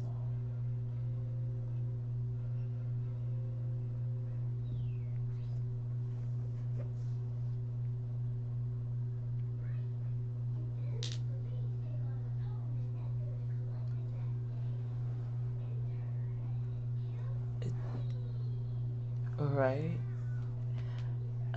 The song is called Coma. by Buckethead featuring Azam Ali and Serge Tankian, which all three of those people are amazing performers, performers, musicians, and the fact that they did this piece, it's very beautiful. It's very beautiful. It's nothing fancy. It's nothing fancy. It's very hypnotic, and I'm only going to play a little bit because I am also streaming this on YouTube. I don't want to get flagged. A woman suffers a terrible... No, we're not doing commercials. Sorry, that was loud. But as this commercial plays then, when this song started playing, my friend said that she remembered me doing figure eights on the Ouija board. I remember trying to write the words help me because I felt trapped in my body. Alright, this is the song.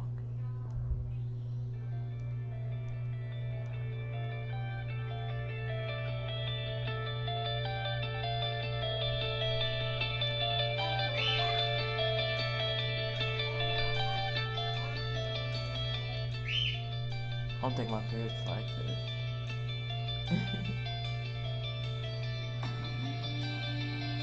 Alright, that's all you get. That's all you get. That song played, and if you listen to the whole song, you can understand why it might put you in a trance, because it's very meditative. Like, you can meditate on that song. I could meditate on that. I'm not really someone who meditates, but I can meditate. And this is also the very first time I'm playing on the Ouija board. But this song is playing. I don't remember hearing this song even starting, really, because we were already asking the board questions and it was already moving. And I remember my friend Eddie at the time was saying that the board was really active, even more active than what it normally is. And around this time I was telling myself I could be a medium. Not this time too. I was denying it. I still deny it. I still deny it. I'm a straight rider.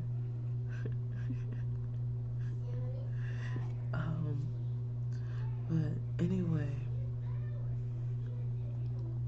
after the song finishes,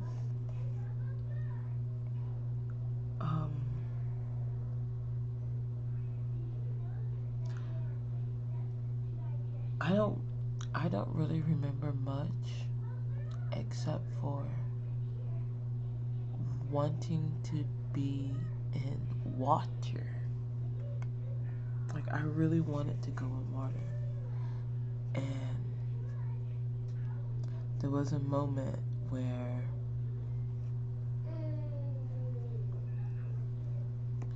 Eddie wanted to be a pterodactyl. I think he was just tripping on acid at that point. I really do. That was weird. I remember that. I was very cognizant.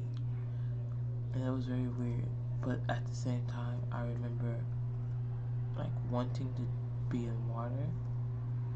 And at some point, like, I only smoked weed. I was cool up until I touched that Ouija board.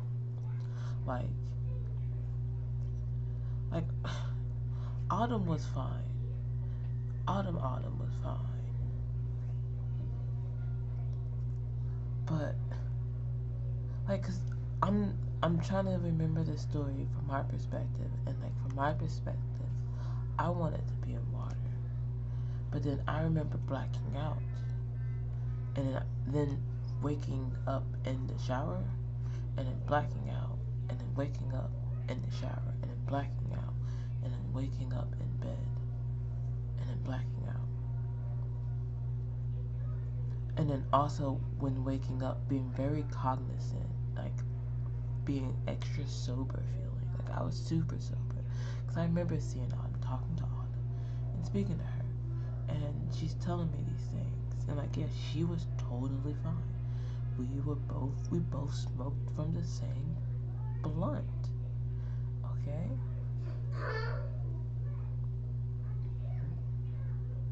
Like, we both smoked from the same blunt.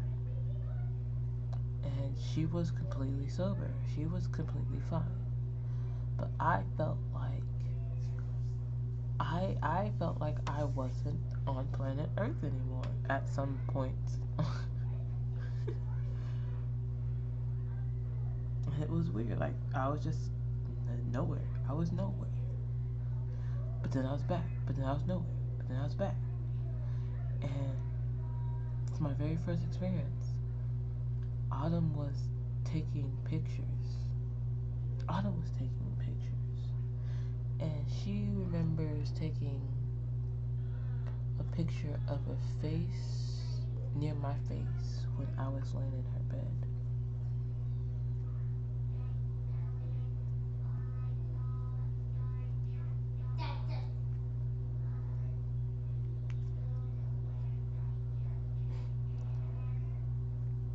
I think Eddie was just acting. Like, to this day, I still think he was an actor. Because I remember those days. I remember that day. And I remember blacking out and coming back, and blacking out and coming back. Like, it was weird. Like, if anything, the Ouija board was probably laced with something. But then again, Autumn was touching it, wasn't she?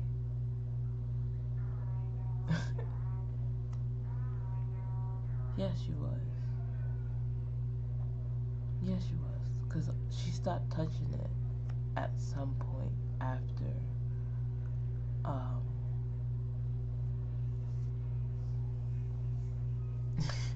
I keep looking at that dancing alien. It keeps distracting me.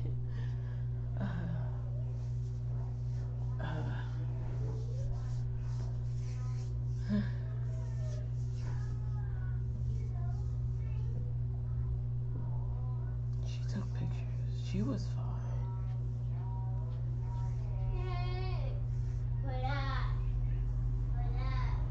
She was fine.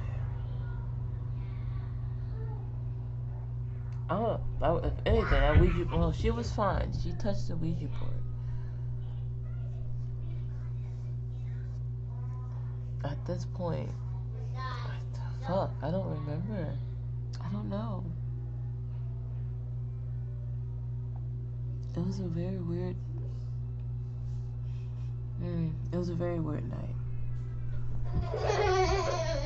But we continued to touch the Ouija board afterwards.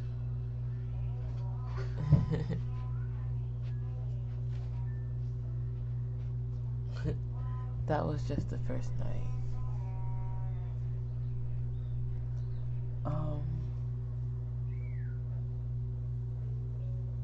I think I had the same incident the second night we touched the Ouija board. And then the third night,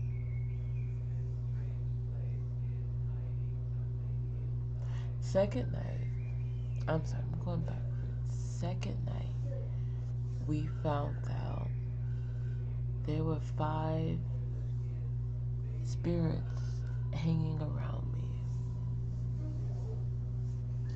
And she has a picture somewhere. Because we wrote the names on my hand. And we even counted Zozo because Zozo is supposed to be the spirit of the board. So we counted him because he was cool. And this was before the Zozo movie. This was before the Mama movie. This was happening when me and her were in high school. So this is back in 2011, 2012.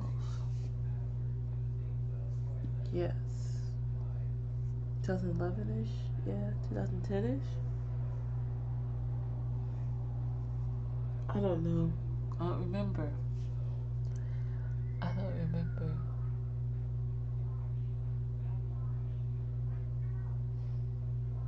But after the second night, after finding out the names of these entities, one of which, my succubus, my incubus, his name so happened to be Devon. And then he had a little brother named K-A-Q. These aren't their real names. Because, like, what entity is going to give you the real names? I only remember those two. I count Zozo, but I don't really count Zozo. Because he's a board demon, like I said earlier. But he was cool, so count him. He liked to hang out. Yeah. The third night, however... Oh, yeah. Okay, sorry. I provoked a little information the second night, and Mama appeared. She didn't like me provoking questions at such a early time. I'm assuming. I don't know. I was very curious. They were just very curious questions. Okay, I didn't think they were harmful until she came on the board. And then the third night, I broke law. Okay, and I got curious again. Heavy. Alright, trying to provoke answers because they were going to give me those answers. I'm assuming.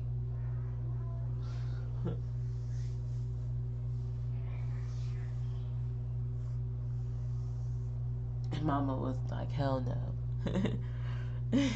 Hell no, keep your lips tight. You know, I respect that. But on the third night, we went to the haunted trailer to see if we can get any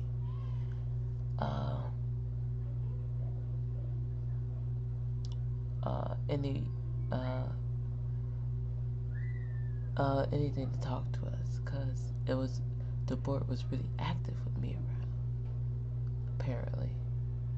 So we went, me and Autumn. We went, and we spoke to the board about the trailer, asked if it was haunted. It said yes, and then it said no. Only when it wanted to be. People need to leave it alone, basically. Just want to be there and sit and chill, you know? And then one of my guys came on the board and started talking to us. And so I started asking questions. And Mama didn't like it. And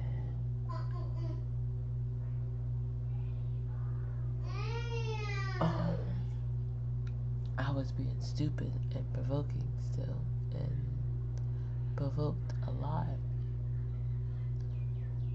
And then my one guy, K-A-Q, who's probably like the super nice, super protector, he came on the board, and this motherfucker spelled my whole name out on the board, and then said R-U-N on the board. And then right after he spelled that, there was this loud spiritual thud. Very loud. Very spiritual.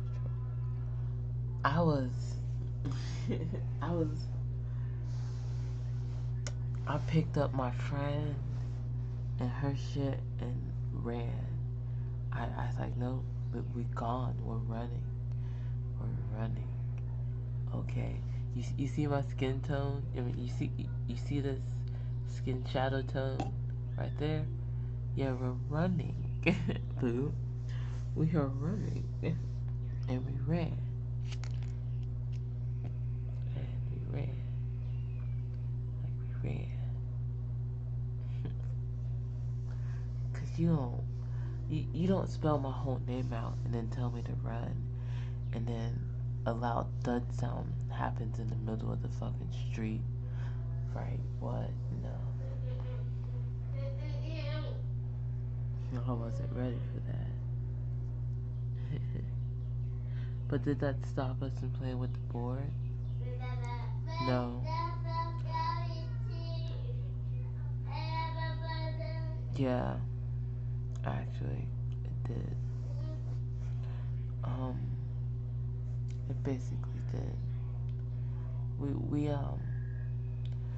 We did something that was supposed to happen naturally, and naturally it vanished apparently. So I took the planchetta, the eye, the oracle eye, and she took the board, and we separated them. Cause you don't burn them. You don't burn that stuff. We separate, and we buried them. Give it back to the earth. Everything. And I don't know. One day I got curious, and I went to unbury it to see if it was still there, and it wasn't. And then I had her see if her board was still where she put it.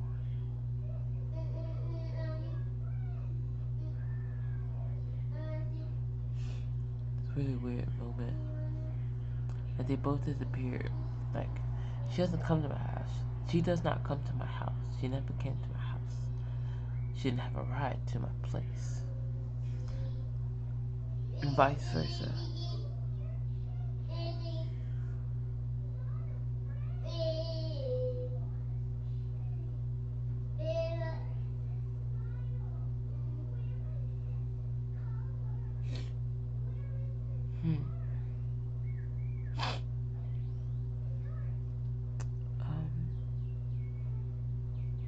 I think that's it for now. I think that's where I'm gonna stop for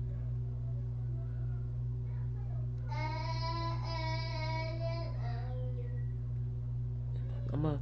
Might just do a quick halt on the Ouija story right there.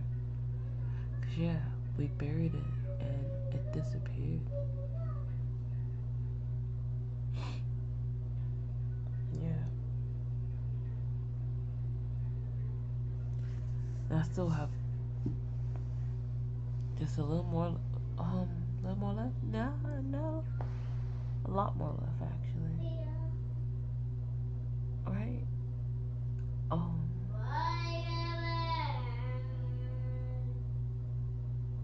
Yeah.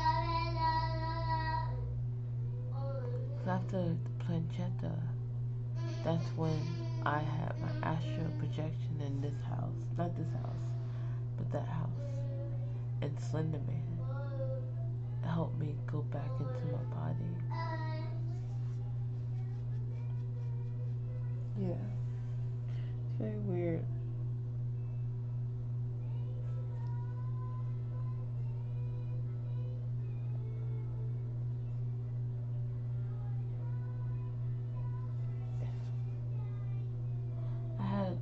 I had another house where my ID randomly popped up at too.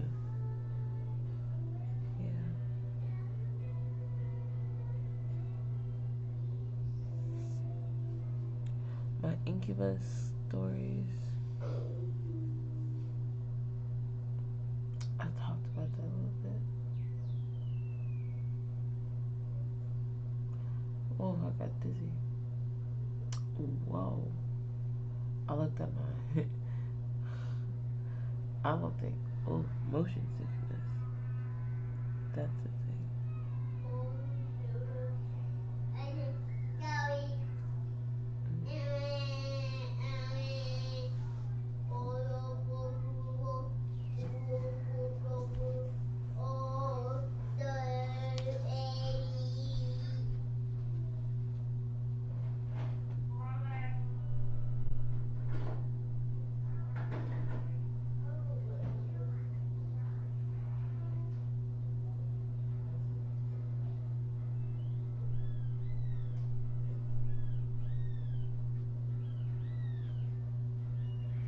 Yeah. 2 hours of just talking. 2 hours of just talking.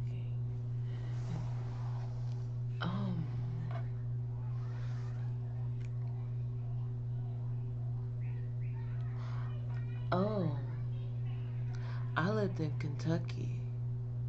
So, yes, I used to drive past, Bobby's. Yes, I felt energies there. I never looked at it. I never looked at it. I never looked at it. I had a newspaper route, so I hated driving that way. I despised driving that way. At least younger me. Yeah, there's a moment in time where this stuff scared the shit out of me. Like, yeah.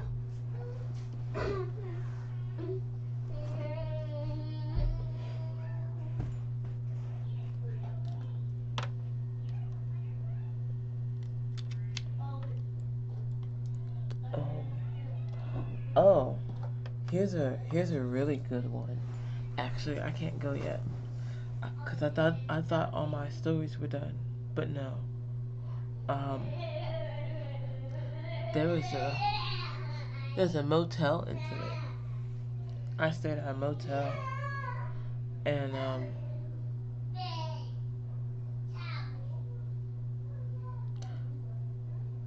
something was watching me from a motel window, and I thought it was from the other motel, right? I thought it was the other motel room,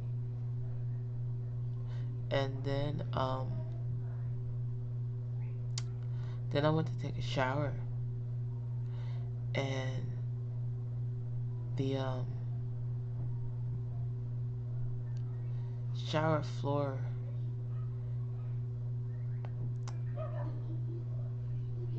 Okay, I think dogs are protection, right?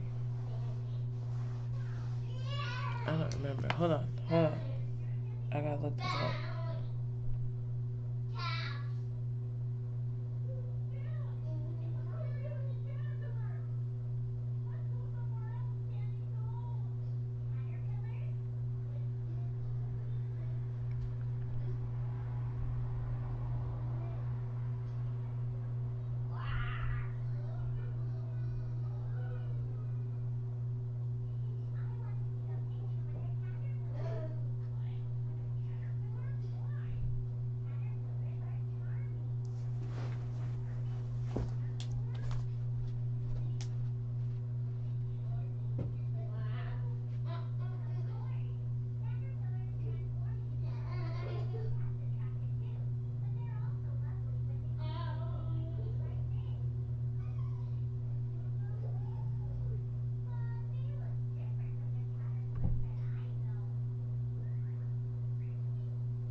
Sorry about that.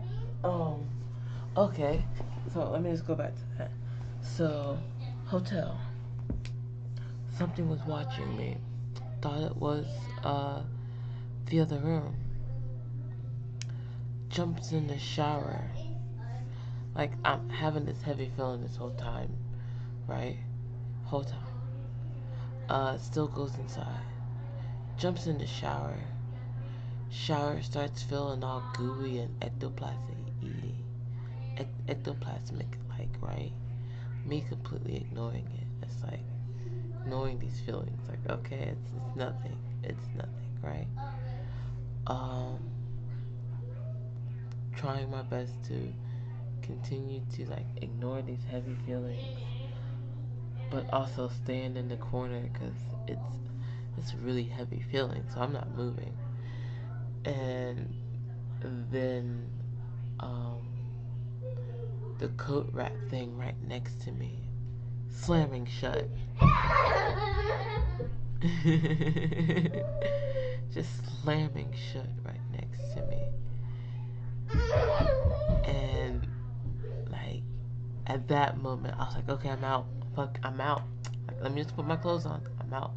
I won't stay in your space. I'm sorry. I'm pissing you off. Like, I just came in here to rest. I won't. I should have went back and told them this place is haunted. Like, that was weird. That was weird. left uh, Left the room, slept in my car. Just slept in my fucking car at that point. Yeah. I'm like a walking beacon of paranormal shit.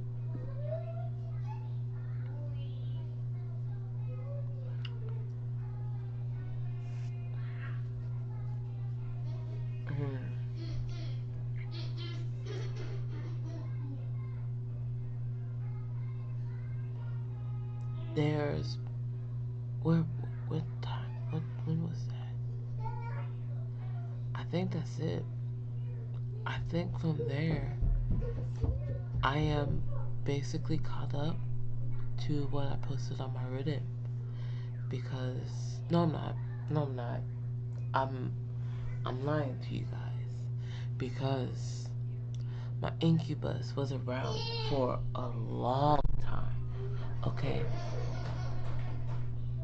Started when I was 14, 15-ish. It didn't stop until I was like 20, 10 years ago or so.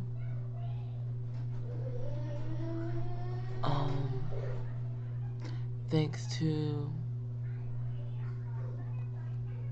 my friend Bryson Wolf. Actually, so a little bit later after 10 years, because I was with my redheaded ex, and I was still having sleep paralysis and incubus moments. But the incubus moments was very not as much because I was no longer really a virgin anymore. Yeah, but they were still happening. But they were like more like angry moments than anything. Until I met Bryson Wolf, and who so happened to be a shaman druid, quotations. We met through Sarah's wedding. She was getting married through Skype. Okay, we were talking, and he noticed my energies were being fucked with, and he was trying to help me out. And like through one of our talkings, I remember like closing my eyes and falling into a place like a wooden cabin, a tavern, a wooden tavern. It's like a wooden empty tavern, but not a tavern, because there are torture items everywhere. And I was chained up. Me who I am now, me who's talking now, I was chained up. Oh shit, yeah, because I was also caged up as well during some of these spiritual moments. These are spiritual moments. I was caged, I was chained up spiritually to a table in a room because I was trying to demand this entity's true name and they didn't like it. And Bryson Wolf was my savior in this realm and got rid of my incubus. For a while, it was gone, thanks to him. Until I met my Jezebel friend. And then that brings me, or brings everybody, to my Reddit stories. Which, if you didn't catch this live, you might not see this until Paranormal M gets a hand on it. So yeah, this is just me recording it for them, so they can catch my stories better. Whole 2 hours of this, and I think that's all of it. At least the paranormal sides. We're not going to dive into any of the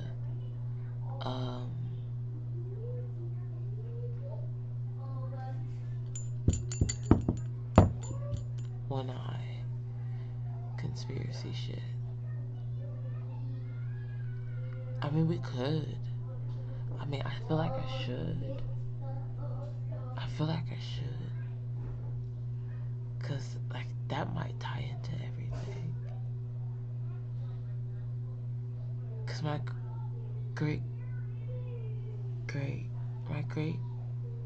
first great, sorry, my candle lit up, that freaked me out. My first great, I'm pretty sure, was part of the Brick Builder Club. When it was when it wasn't, or when it was a brick building club, I don't know. I'm pretty sure, cause some medals of honors were found in places. I don't know. Everything's just weird that happened around me when you think about it in certain ways, and you tie some of that into it. Because how does one go through shadow training like that at such a young age, and then go through it again at such an older age? How does one have so many deja vu moments in their life? I didn't even speak on those. I haven't even speak on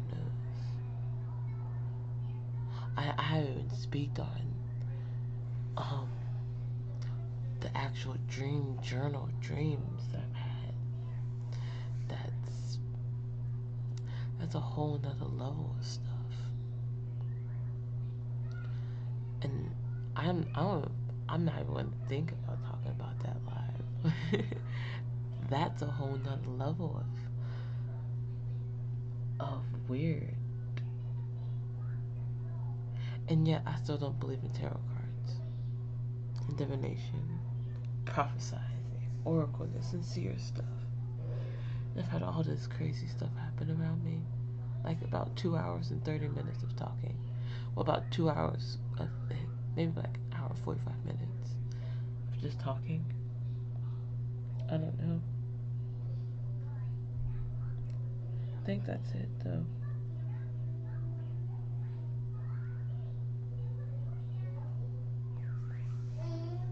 Yeah.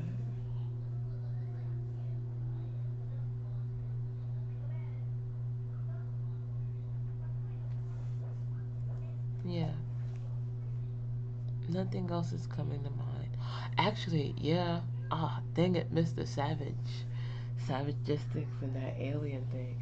I've had really weird alien dreams before too. I don't know how that ties into paranormal stuff, but I've had some of those.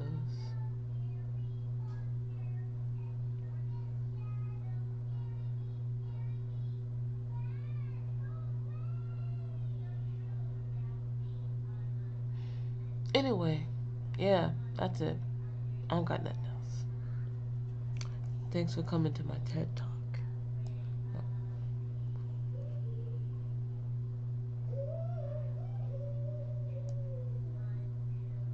Good night.